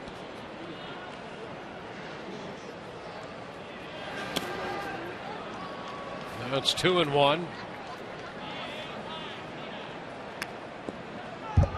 Teixeira and McCann are the runners, second and first. Carnes labored through the first when he made 29 pitches. Made 20 pitches in the second inning, then only 10 in the third and 13 in the fourth. Up to 90 pitches on the night. And a cut and a miss on another high fastball. And it's 2-2. And why would you go anywhere else? Beltran just continues to swing at this pitch and has nothing to show for it. 2-2 and a base hit up the middle. Charged by Kiermaier. Teixeira heads to the plate. Throw will come through. He is out at the plate. Wilson put the tag on him and cuts down Teixeira at home plate. Beltran singled into center. And Joe Girardi takes a step or two out of the dugout. He might want to challenge. We'll see. Well, it's got to be clear and convincing. Dan Iasagna right on top of it, and that's pretty convincing right there. So it's going to be a 3-2 ball game. And apparently they're calling Eric Cooper the crew chief in, and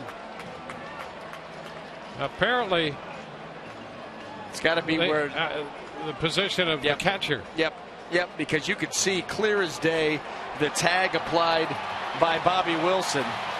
No question about it. Now, was he giving Mark Teixeira a path? And remember, as we learned the last time, initial setup. An initial setup looks good. He's moving into the line to receive the throw from Kiermaier. This is going to be much ado about nothing. Yeah, he's good. Yep. He definitely was giving Teixeira a path to that plate with his initial setup. And the Kiermaier throw, he just was going over to catch it, which you're allowed to do. Well, Teixeira had enough speed to reach base against the shift initially. Not quite enough to score from second on the base hit to center by Beltran.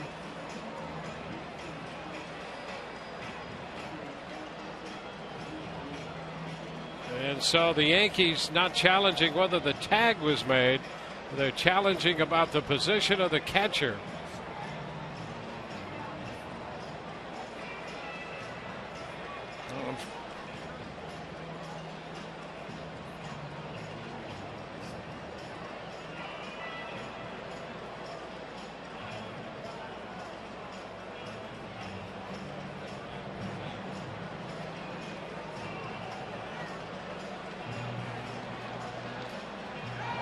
And so he is out after the Yankees challenge the play at the plate.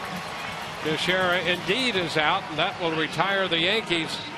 No runs, 3 hits, and 2 left. And as we go to the bottom of the 5th inning, we'll take another look at that. There's the tag, and his setup was good.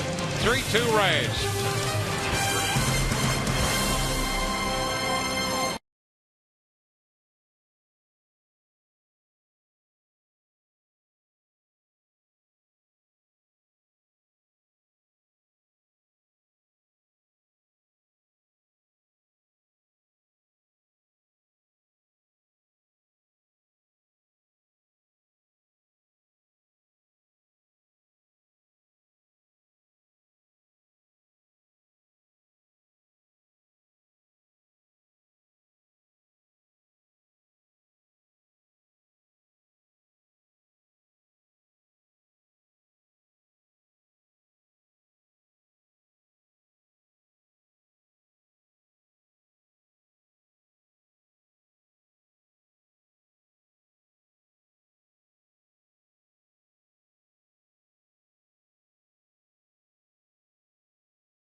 Benefiting Rays charitable activities, Rich Hollenberg, along with one of the faces I promised to introduce you to at the beginning of this evening, Stephen Cook from Boys and Girls Club of Greater Tampa Bay, Big Brothers Big Sisters, rather. Tell us, how did you come to have this partnership with the Rays? You know, it was a partnership that started many years ago, really, when I met Brian Auld, actually in a leadership class. And he got very engaged with our organization and board of directors. And we've just been working on it ever since and building it up and serving more and more kids as a result. How important has it been to have that relationship with you? How much has it helped Big Brothers Big Sisters? You know, it's been a tremendous help because it's helped us in one major way, and that is it's brought a lot more men into our organization as Big Brothers. Typically, we get more women than men in volunteering, and through our Sports Buddies program that this foundation helps to support, we brought in hundreds and hundreds of additional volunteers in our viewing area here. You mentioned the Sports Buddies. Tell me one or maybe a couple other ways, if you can, focus on some important things that the Rays have meant to Big Brothers Big Sisters Tampa Bay. You know, they really have taken this organization as a whole and embraced our spirit of trying to provide mentors to kids in many different ways. Employees here act as volunteers, mentors themselves. They provide tickets for our bigs and littles to come to these baseball games, and otherwise they could never come to see the event. They give us spokespersons, like this year, Chris Archer, you know, as our spokesperson. Just a fantastic role model for our kids, who reads with them and spends times with them and just provides a great example for them. So, I mean, I could keep talking all night. The Rays just keep giving and giving. That's really the magic of this Rays organization.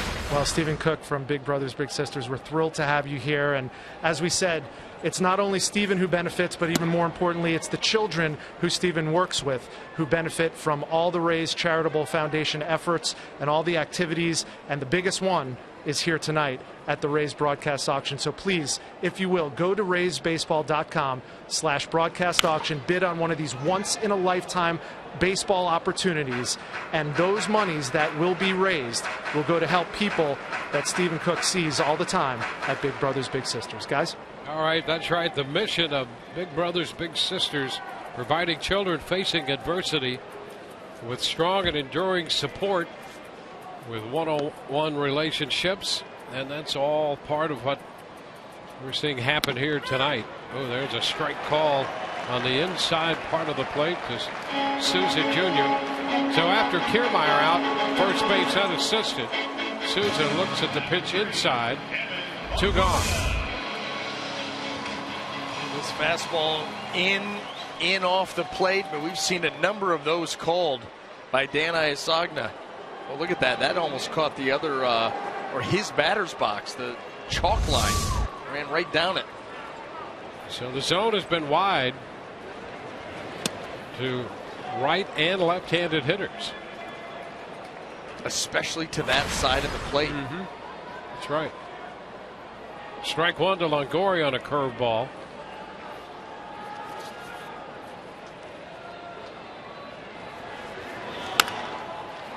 Little hopper to third. Drew, even with the bag, makes the throw. So 3 up, 3 down go the Rays for the first time tonight. We're through 5 innings, and it's 3-2 Tampa Bay.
Mazda dealers.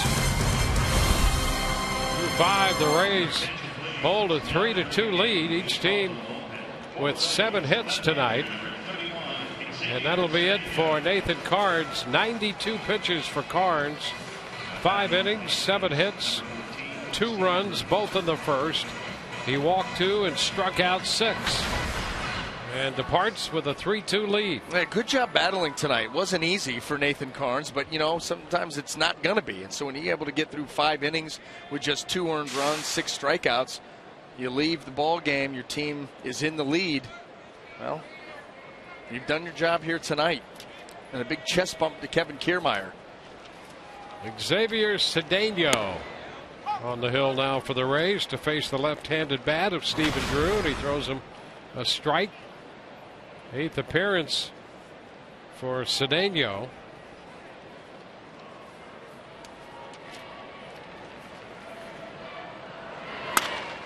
It's fouled outside of first. Quite a game going on in Cleveland. The Indians have had a difficult beginning of the year. They're in last place in the Central, 9 back, 11-20.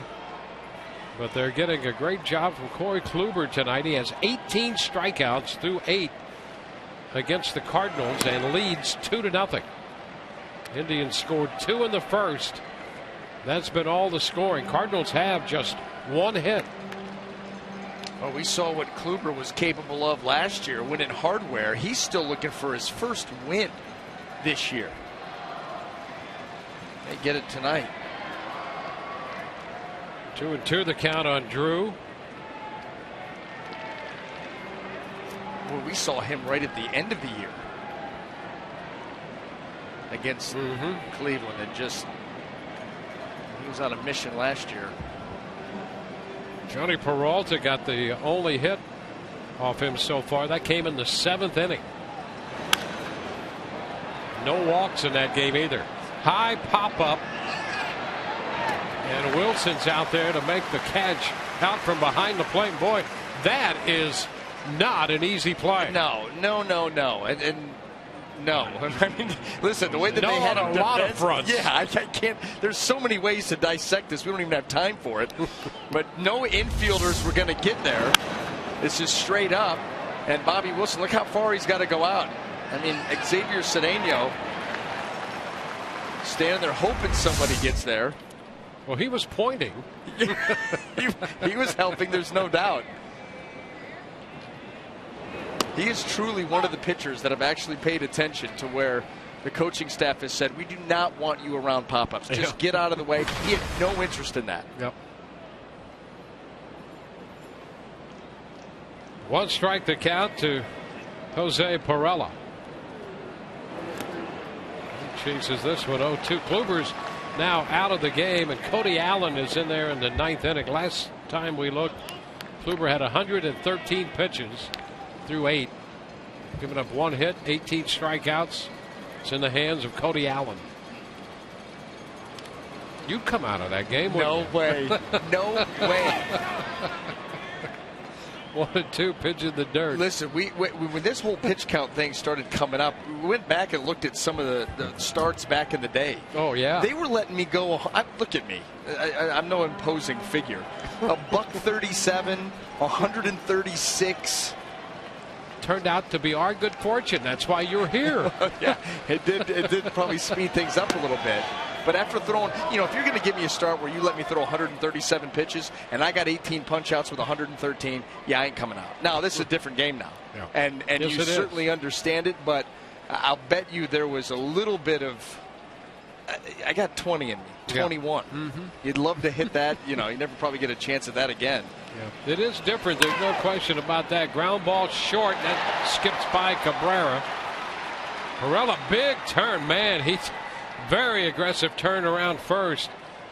After a couple strikeouts, he comes up with a base hit. And if you don't handle that one perfectly, he's headed for second. This is starting to be a trend that we're seeing, not only with the Rays. We've seen it with obviously Kevin Kiermaier. We've seen Steven Souza Jr. do it. We saw Cabrera tonight take that double. Here, Pirela thinking about maybe heading up there. Anything to try to put pressure on a defense and get an extra bag. He was impressive this spring. Had a great spring for the Yankees. And he's making the most of some opportunities he's getting now. Didi Gregorius takes the ball. There's Brandon Gomes up in the bullpen. Pirela had some time on the DL with a concussion and hit up around 370 this spring for the Yankees, so he made an impression there. And a check by Gregorius.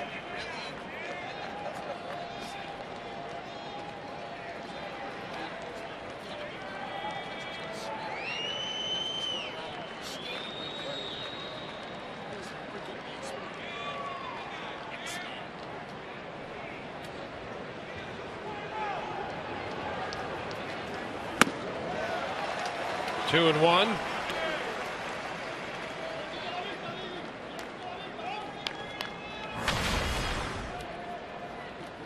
Cedeno last worked in the final game of the Texas series. Came in with a couple of men on in the 7th inning and got the final out. Ground ball scooped there by Loney. Cabrera one. Cedeno safe.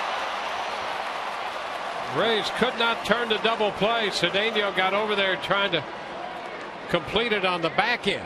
That would have been pretty. First of all, you got Loney coming off the bag, scoop, throw to Cabrera, and Cabrera's trying to lead Cedeno to the bag, and he does it perfectly. He threw that ball with the right velocity right on the bag to give Cedeno a chance, and the foot comes up just short. That would have been a thing of beauty. And going back for it like that little that's dance a losing move. No, that's not going to work. You got to sell it the first time. You just outed yourself. Yeah. You're too honest sometimes to play this game. Just sell it the first time. Flip the ball to him. Yeah. That'd be great. 1-0 the count to Ellsbury.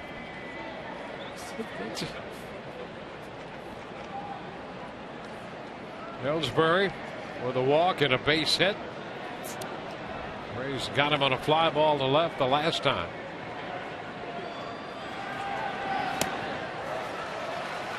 1 ball, 1 strike. How about the trust factor, though, in the infield? With Loney, that ball was in the glove and on its way to second base almost without looking. Cabrera was there. He receives it and then just puts that ball right over the bag, not too hard, leading his pitcher to the bag. I mean, that was sweet. You know, the other night we were talking about the rhythm of the game and how difficult things are made to look easy. That's a perfect example. Just delivering that throw by Cabrera to the bag with enough speed, not too little, not too much, just right. Cedeno just couldn't find the bag. 2-2.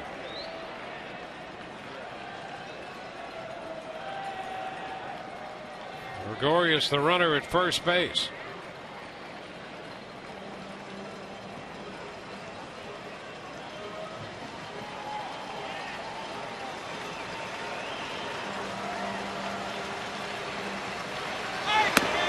Ooh, close.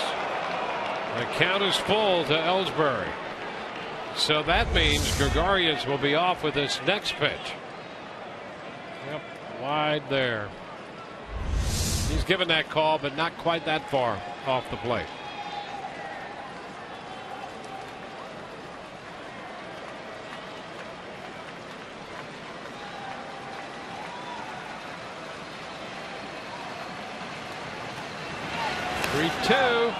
And a foul ball.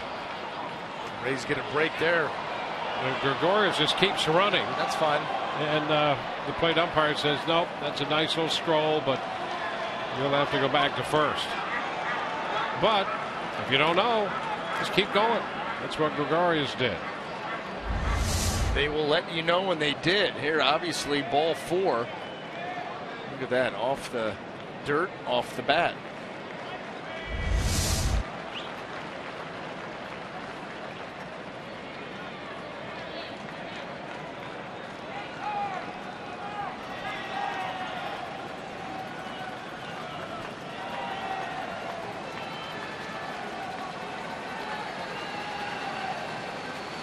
So a second 3-2 pitch. It's fouled as well.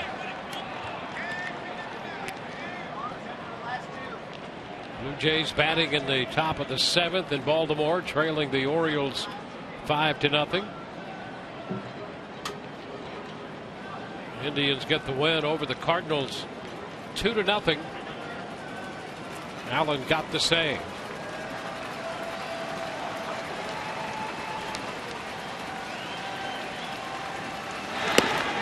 Struck him out swinging. That retires the side. We're headed into the bottom of the 6th. It's 3-2 Tampa Bay.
15 minutes could save you 15% or more on car insurance. By Grow Financial. Don't go through life, grow through life. And by Courtesy Toyota. You'll love what we do for you. Yankees leave a man on in the top of the inning, and the Rays will send James Loney to the plate, leading off the bottom of the 6th. Logan Forsythe and then David DeJesus due up. Rays facing Adam Warren.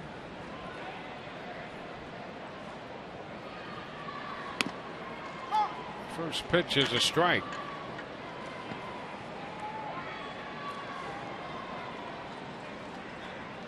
Warren had a short 5th inning. 1, 2, 3. In the mid-70s in pitch count here in the opening pitches of the 6th inning. And ahead of Loney, 2 strikes.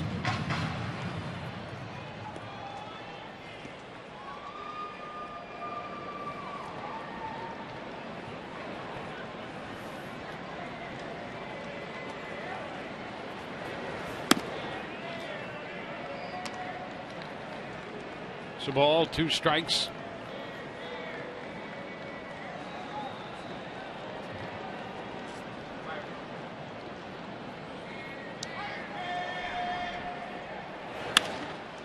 Roller down to third. Drew to his left.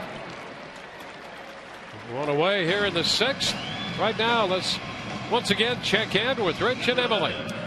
Thanks, Dwayne B.A. Emily, you and I were just sitting here before we came on camera saying, how cool would it be to win hitting lessons and spend basically an afternoon with Kevin Kiermaier? Rich, I'm telling you right now, when I was between the ages of 10 and 18, I definitely needed hitting lessons. And if it came from Kevin Kiermaier, I don't think that would be too bad. But imagine you, when you're 10, 12 years old, getting these hitting lessons from a guy like Kiermaier. It's an unbelievable opportunity. We've been talking about it all night, Emily. Once in a lifetime packages that are available here through the Rays broadcast auction. And of course, the happy ending to all this story, whether you get this or you stand by and maybe someone invites you to be part of this experience, is all the money raised, all the proceeds go to the Rays Charitable Foundation and activities that they're involved with in the Tampa Bay community. And it's not just Kevin Kiermaier who's involved in this with the Rays organization. Jake Odorizzi has pitching lessons that he's offering as well.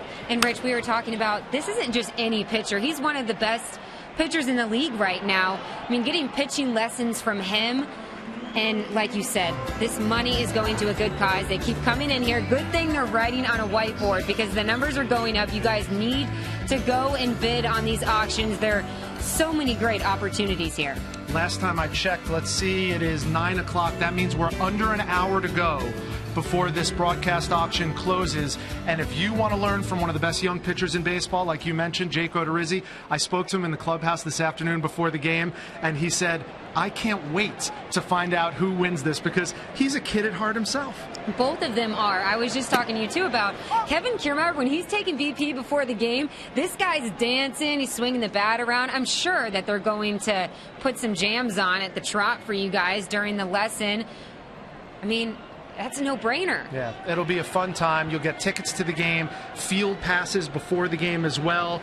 You basically become part of the Rays family, and that's what this whole evening is all about, bringing everybody in the community together for as good a cause as there is in Tampa Bay. It's the Rays Baseball Foundation, benefiting, all proceeds going to the Rays charitable activities. With that, we send it back to Dwayne and B.A. All right, well done. Ground ball to second.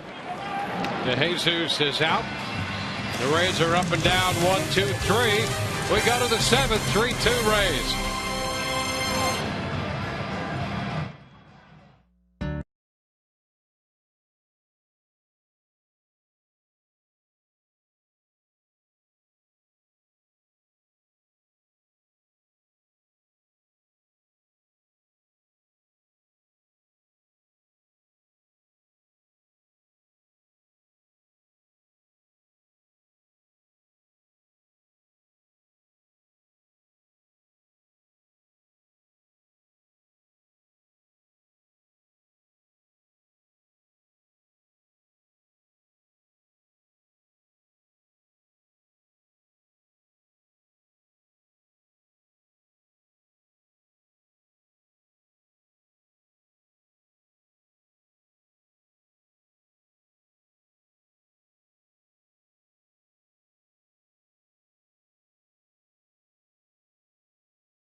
on Rays Live, the pregame show presented by your Gulf Coast Honda dealers. We'll hear from right-hander Rosmo Ramirez, who's going to get the starting nod tomorrow. And Orestes will break down the Rays bullpen. Well, the Rays, when you look at what the starting staff has been through and what they've had to do with the bullpen, they've really had to be versatile. And Ramirez, how about this? He was in relief the other night, going to start tomorrow night. You talk about the height of versatility. And he apparently is up for it. Very happy. Yeah. Giddy almost. Feels like he got a little bit of a warm-up in a couple nights ago. Going to start against his team tomorrow. Yeah, just like a bullpen. So now he's ready. Here's Brett Gardner. Gardner against Cedeno, who stays on here to open the 7th against the left-handed bat of Brett Gardner. Breaking pitch in for a strike.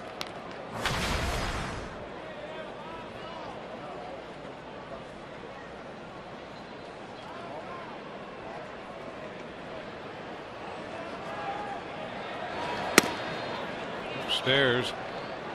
1-1. How about the Washington Arizona game today? Bryce Harper was ejected. He was replaced by Michael Taylor, and Taylor hit a 9th inning grand slam to win that game for Washington 9-6. He's taking one for the team. How about the home run binge that Bryce Harper had gone on this week? Did you see that? I think I saw all 3 of those home runs in that 3 home run game. A couple of shots in the upper deck.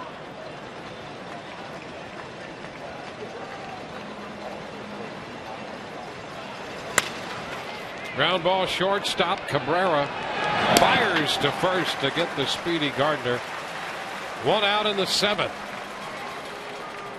So Xavier Cedeno has done his job, and we'll be back in a moment.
The first, when Nathan Carnes was in big trouble. Mark Teixeira's single drove in a run, and then Brian McCann got the other one. Yankees left 2 out in the top half of the first. Steven Souza Jr. belted a long home run to center field to get the Rays on the board, and then they took the lead in a 2-run second. And Hugo Cabrera's 1,000th career hit, a double, driving in a run, and Joey Butler singled home Cabrera. It's been 3-2 since then. We're 1 out into the 7th. And the first pitch from Brandon Gomes cued off the end of the bat, foul by Alex Rodriguez.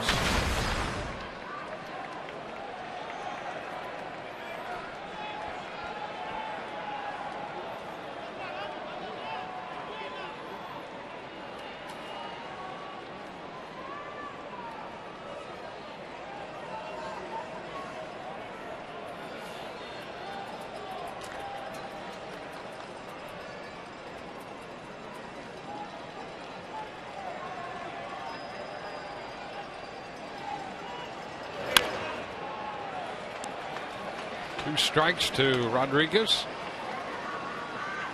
Fly ball to center and a couple ground balls on the infield. 1 to short, 1 to third. And the Rays overload that left side with the shift on for Alex Rodriguez.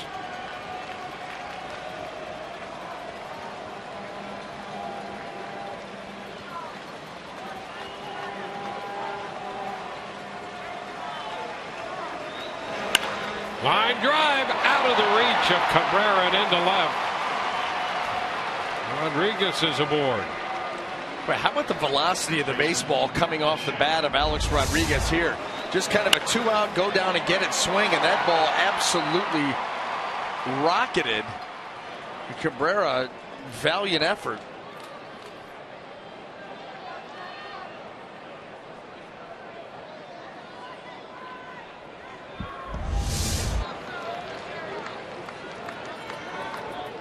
There's Mark Teixeira.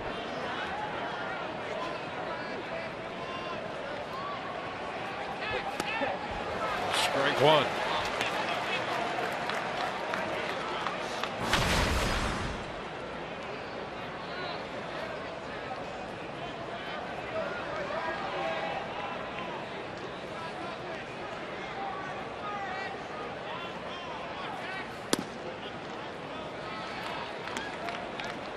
One ball, 1 strike.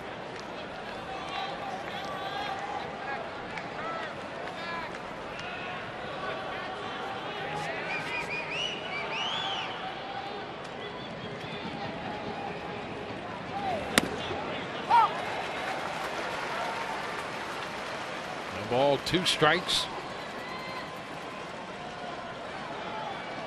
McCann is on deck.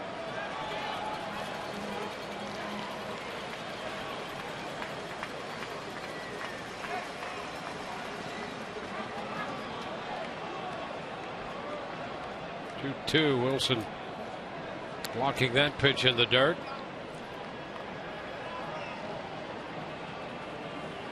Carnes for 5, Cedeno for an inning and a third, and now Brandon Gomes.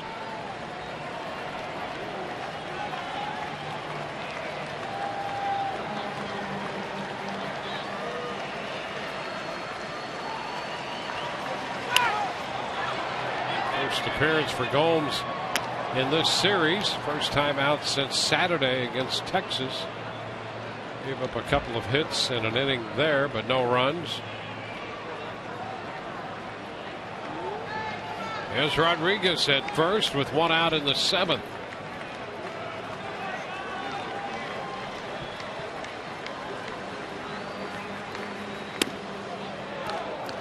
Full count on Teixeira.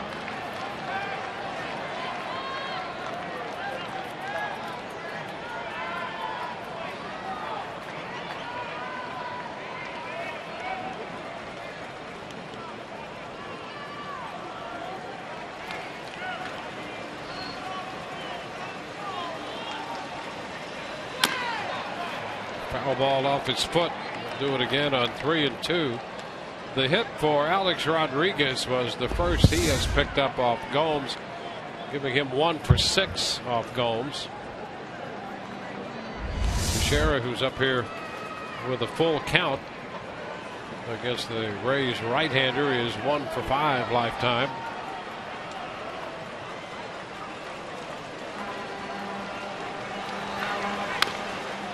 Foul ball. So an extended at bat for Teixeira against the Rays reliever. Well, it's been the fastball, the split, trying everything. And you know, if he tries something away here, Teixeira, he's got an open side of the field to work with.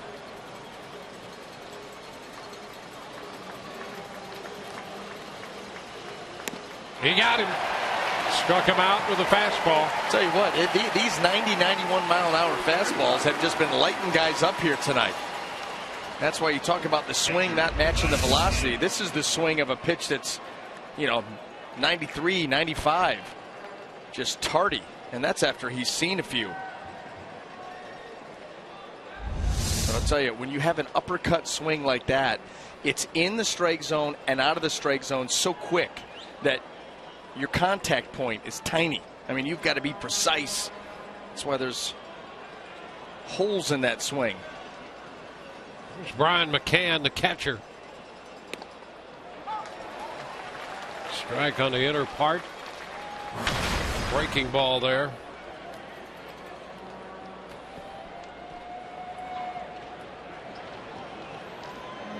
McCann with 2 hits, including one the other way.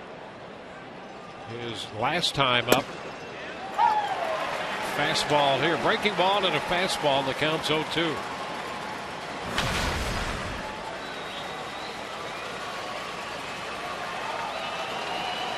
See his 1 hit against Gomes, a home run.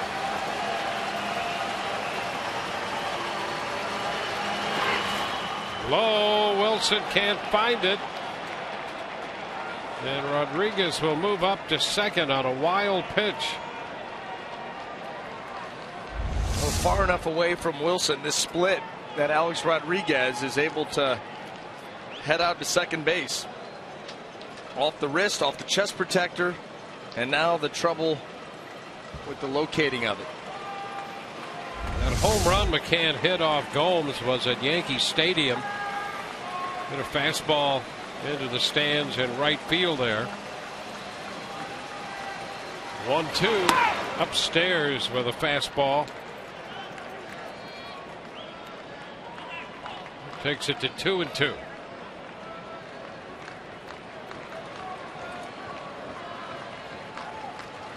Two outs in the inning. Gomes got Teixeira on strikes.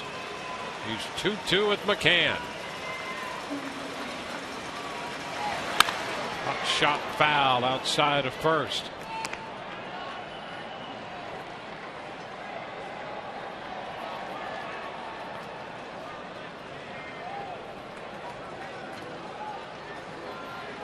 McCann drove in the second run of the game back in the first inning for New York.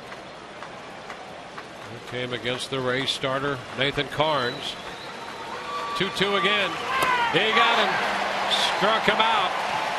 Split got him to retire the side. So the Yankees leave a man at second base. There's the split on the Phantom Cam. 3-2 Rays.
And tonight's great moment in Rays history is presented by Geico. It was on this day in 2005 when Doug Wechter pitched 7 1/3 strong innings. Got David DeJesus there. And then Alex Gonzalez hit a solo home run in the ninth to lead Tampa Bay to a 3-2 win over the Kansas City Royals. And shining the light on our own Doug Wechter there with that pitching performance. You saw a little cameo by David DeJesus, but you saw Wechter climbing the ladder with the heater, introducing that pitch to the Rays organization. Like it. So we go to the bottom of the 7th. Cabrera hits one deep to left and back almost to the track, and when he catches it, Gardner's momentum carries him back to the warning track. The opposite side, one away.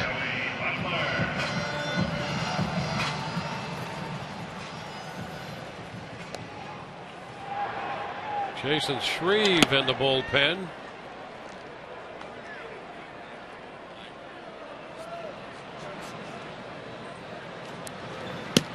Kevin Jepson throwing in the Rays bullpen. Strike at the knees to Joey Butler. Butler 2 for 2 tonight. Hitting .267 with a couple home runs. 0-2.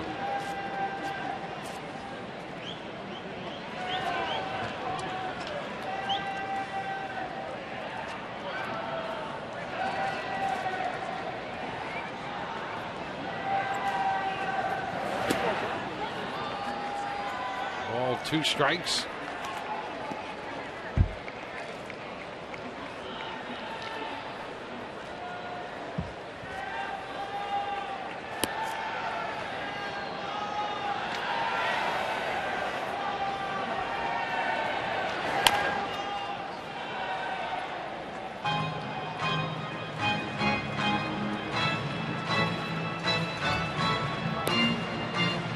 Warren not yet to 90 pitches as he works here in the 7th inning.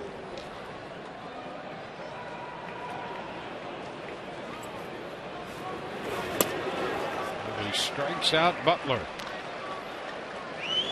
2 up and 2 down. Coming up on Rays Live, the post game presented by Checkers. Todd, Doug, and Orestes anchoring the coverage. We'll have the Kevin Cash press conference. Emily Austin will have interviews from the clubhouse.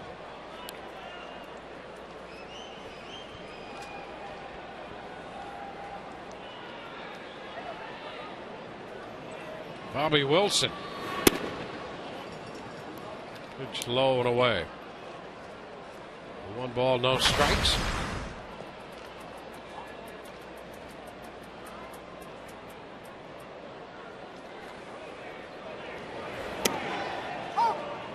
One.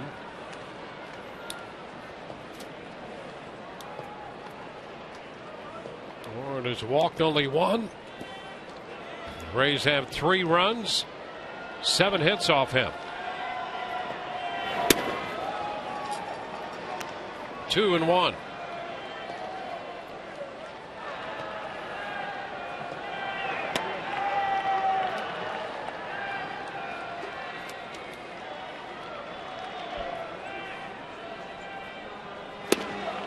Cut and a miss. 2-2. David Carpenter, a right-hander, joining Shreve in the bullpen. I'm trying to keep this a 1-run game. Adam Warren has done pretty good work since early in the game, being very efficient. Ooh, strike 3 call. So Wilson caught looking for the 2nd time tonight. We go to the 8th. 3-2 Tampa Bay.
Ian Smith. He is the Senior Vice President and Chief Communication Officer for Helios. And Ian, The Rays and Helios Education Foundation have teamed up for the Doubling Up for Education. Tell us a little bit about that program. You know, we're really excited about that. It's one of these where every time there's a double hit, we've committed some funds, the Rays have committed some funds to support education in support of Take Stock in Children in the Tampa Bay area. So we're excited because it's really helping with mentorship. It's helping provide scholarships for students that deserve it. And that's what we need to be doing. Tell us a little bit more about the partnership you have had through the years with the Rays and why it's so important to Helios. You know, it's one of the core fundamental beliefs of our organization is that we can really achieve our mission through partnership and collaboration. So partnership really is an important part of the work we do, and we really do appreciate the commitment from the Rays, how passionate they are about education in this community, the continued effort to really drive home this idea that we've got to help every kid graduate high school, get that post-secondary education so that they can really contribute to society. I know, Ian, you guys are responsible for bringing the Take Stock to Children to the table in partnership with the Rays. Tell us a little bit more about that program. You know, Take Stock in Children has been a really valuable partner for us, even statewide. We've worked with them in a number of cities across the state. So specifically in Tampa Bay, which is sort of our home market here, we wanted to make sure we had that connection built. So we worked with you guys, brought them here, and figured out a way that we could really help get more kids mentorship and really help with more scholarships as well. One of my favorite days is when you are able to bring both the scholars and the mentors to the game and be recognized on the field. I think that's coming up September 13th as Carlos Beltran grounds one into the shift and Logan Forsythe with the play for the first out. September 13th this year.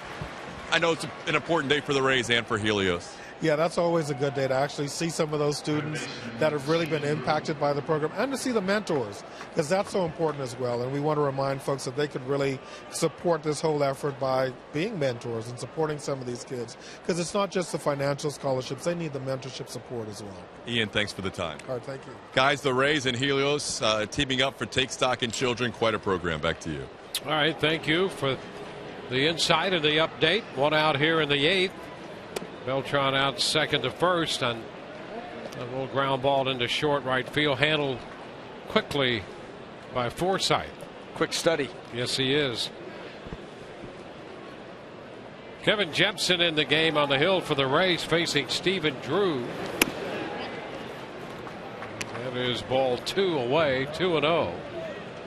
That's been the area that Kevin Jepson just a little bit off right now in his last couple of outings. That fastball arm side trying to go away to the left-handed hitter. Just been missing off the plate there. It's put him into some compromising counts. 2-1. He's able to get that strike out there and be in counts where he's more comfortable. Then all of a sudden he can let that curveball rip in there. Use that fastball up in the zone, the other side of the plate. Versatile veteran power reliever. That's a strike to square the count. Now 2-2. You know, when you have to account for that pitch that's down there around the knees at 95 miles an hour, and then he'll throw the curveball right off of that, and he gets good depth with it, but he can start that pitch and keep it low because of how hard he throws it. Go up. Look out. With the seats the other way, foul. Change eye levels. Curveball right here. Why not? You know, I mean, you climb the ladder, maybe you get the swing through and you're done. He fouls it off. Now you hook him.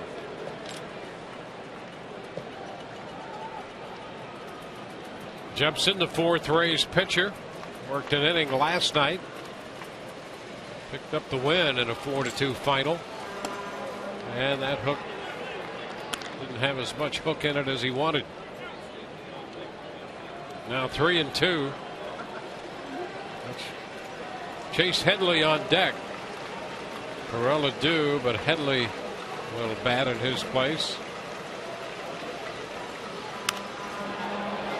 This one fouled back, a fastball in on Drew, and he made contact to foul it off.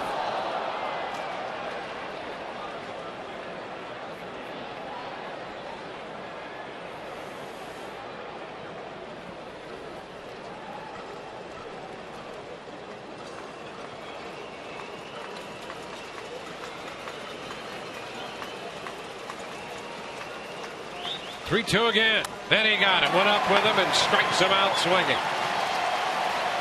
I mean, the hitters just cannot lay off this pitch. Very difficult. You're going to see when this ball comes out of Jepson's hand, it's ball 4. But watch the chase. That ball's up around shoulder height. But we see it time and again.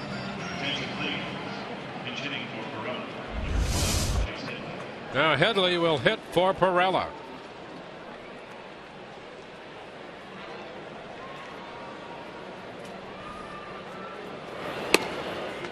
Curveball starts him, and that's a strike.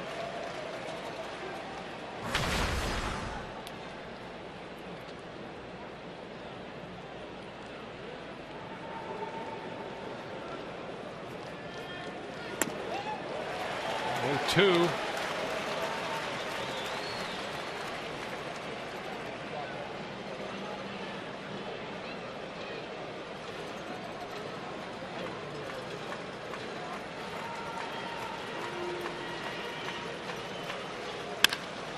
And a base hit shot into right field.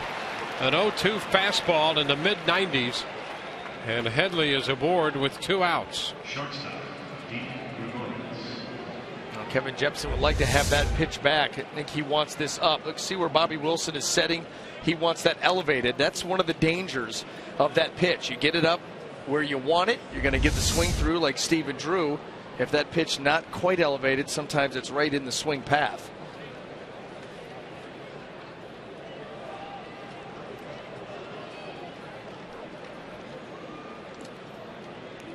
Here's Didi Gregorius. A strike at the knees. Well, the Yankees have the 2 big boys up in the bullpen, Miller and Betances. Miller had been throwing for a while, and now the right-hander starts to loosen up. Cut and a miss. 2 strikes. And usually, you see those 2 warming up together, and you're like, uh-oh. Well, not with this score. Warm up all you want.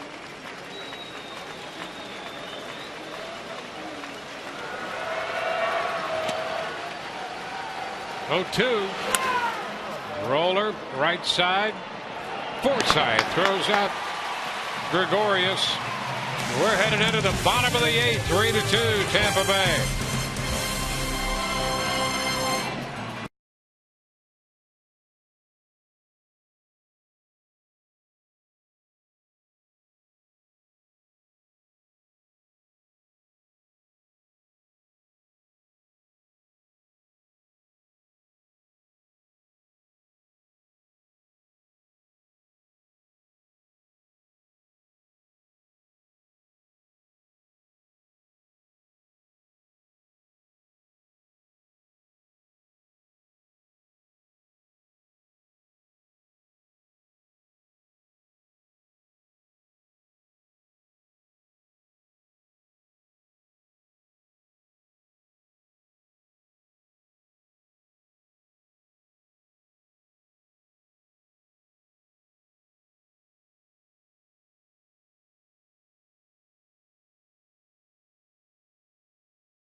It's 3-2 in Game 3 of this 3-game set. Back here in the Tropicana Field executive offices, where a lot of executives like to spend some time, namely Matt Silverman and Brian Auld, the president and the general manager of the Rays. And haven't you once or twice thought, man, I would love to be an executive for a day here, the changes that I can make? Well, you'll get that chance if you bid on the executive for a day package. Not only do you get a 2-night stay at the Vinoy, which is where all the visiting teams stay, you get to spend time with GM Matt Silverman and President Brian Auld, and then you get to bring 3 of your friends as well. Of course, you also get tickets to a game. You get home plate club tickets, so those are the good ones. You get pregame passes as well, and you're going to get to meet and greet the manager, Kevin Cash. So you get to be a big shot, at least for a day. That's one of our more popular auction items right now, with about 20 minutes left in the Rays broadcast auction. And then another one that's super popular, and always is the Rays party at the Trop. And this year, we have doubled the amount of people that are allowed to come to be your best friend. So now, it used to be 16, now it's 32 people get to hang out in the Hooters Owls Den. You get to throw out the ceremonial first pitch, 4 pregame passes, and if you want to, if you got the pipes for it, you can sing Take Me Out to the Ball Game during the 7th inning stretch. And speaking of going to the game, one of the popular items every year at our annual broadcast auction is your chance to get tickets to the Trop, and our Saturday party, our Saturday ticket giveaway is super popular again this year. Super limited in quantity as well, guys, because there are only 100 made available. Here's what you do. You buy it for $100. You get 4 lower level tickets and 4 concert wristbands, because any one of the 4 Saturday concert games, you're going to go to the game and the concert. And keep in mind, all the money raised during our Rays broadcast auction goes towards the Rays baseball charitable activities that they sponsor throughout the year. It's not just something that takes place during baseball season. It takes place all year round. You've heard from the people of the Boys and Girls Club. You've heard from Big Brothers Big Sisters. You've heard from the United Way and Helios Teaching Foundation. These are just some of the great opportunities for you to give back to your community and enjoy once-in-a-lifetime baseball experiences with the Rays. As you see, all the auction items are on the board still, but we only have about 15 minutes left until that 10 p.m. time strikes, and time will be up on our 2015 edition of the Rays broadcast auction. Guys, I know you're busy working, calling the game, but you still have some time to get your phone calls in and make the bids. Well, a great community effort between the Rays and Rays fans. And a few minutes left, better than 10 minutes. 2 strikeouts of Kiermaier and Souza Jr. by Andrew Miller, the new pitcher. Miller is not allowed to run in 15 appearances. This is 16th as he faces Evan Longoria with a count of 1-1. How about those that? numbers? I mean, it's just absurd. Opponent average 0.59. 13 out of 13 saves. A cut and a miss. And with all those strikeouts, we talked about him up in New York. His strikeout rate, swing and a miss rate, over 50%. Yeah, and climbing and climbing. That's what's scary.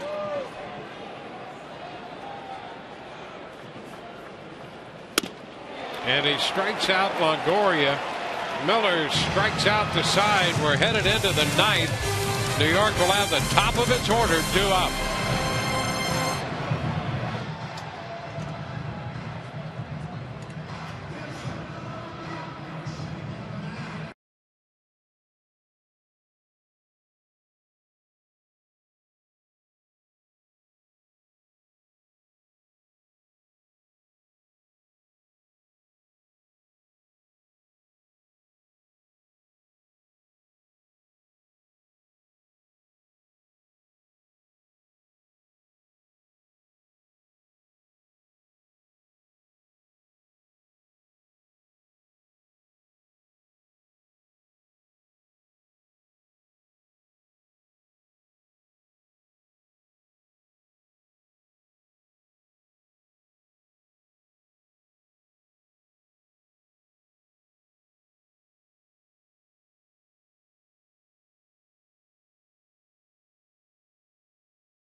8th, the Rays lead 3-2.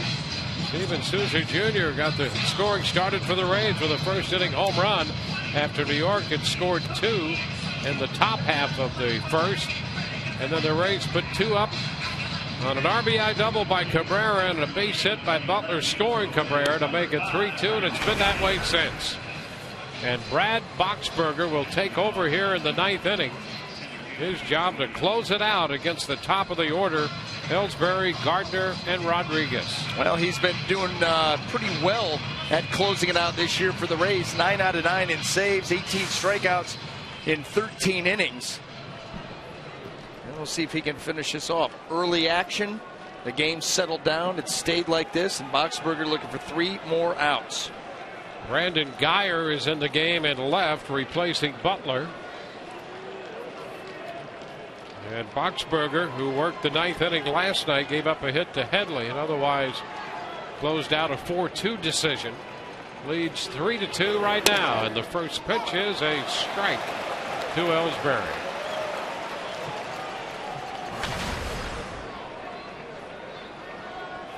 Ellsbury opened the game with a walk on 4 pitches.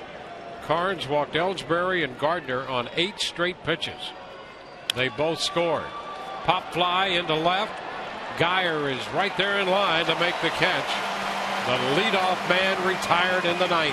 Boy, fastball down, changeup, quick fly ball to left. Boxberger will also mix in the breaking ball this year, and he's been using it quite a bit. Last year he was exclusive with that fastball changeup. Just to add to the arsenal.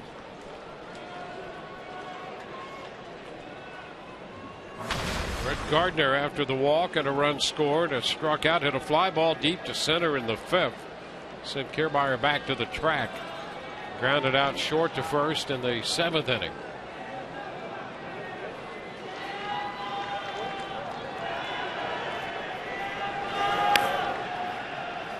It's ball 1. Boxberger last night faced Beltran, Headley, Drew, and then Teixeira. You've got the top side of the order. Teixeira in there hitting cleanup, so if they get anybody on, you'd have to face him again. Pretty close right there. And ball 2, says Dan Iassogna. Bobby Wilson trying to get underneath that pitch, something that these Rays catchers are so good at doing, to present it well. There's a strike, 2-1. And that's how you do it. How he just kind of snatches that, and that glove hangs in the bottom of the strike zone. Just watch him go down there. That's pretty. Subtle, effective.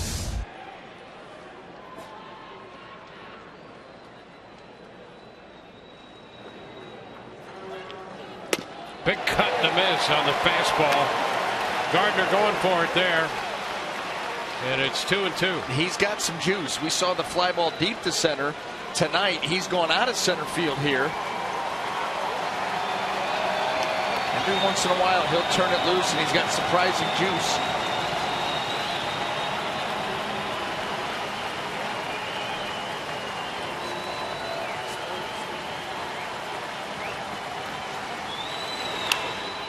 And the foul ball.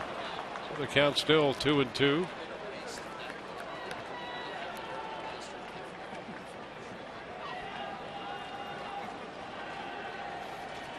Alex Rodriguez on deck.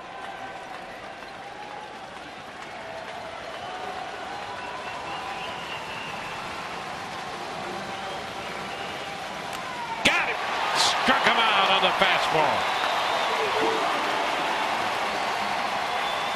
11 strikeouts for Rays pitching tonight. 2 outs in the 9th. Went up in the zone with it. It's going to be foul tip right into the webbing of Bobby Wilson's glove.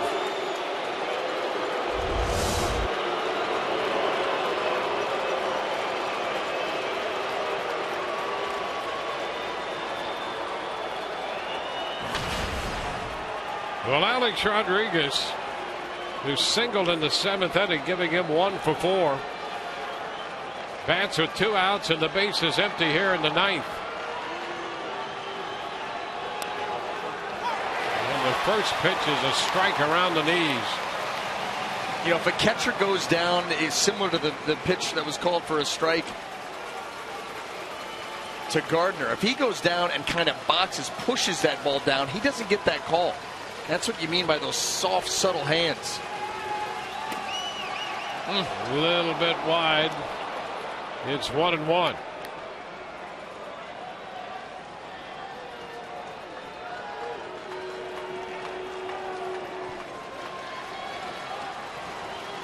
Boxberger and Rodriguez facing each other for the first time. Now 2 balls and a strike. Well, Boxberger coming over from San Diego really burst onto the scene last year. Alex Rodriguez nowhere to be found.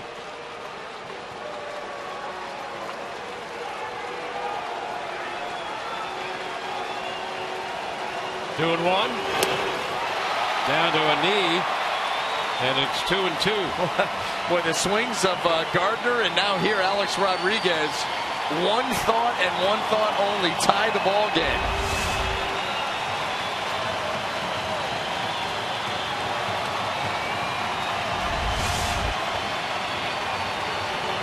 Ellsbury out on a fly ball to left. Gardner has struck out.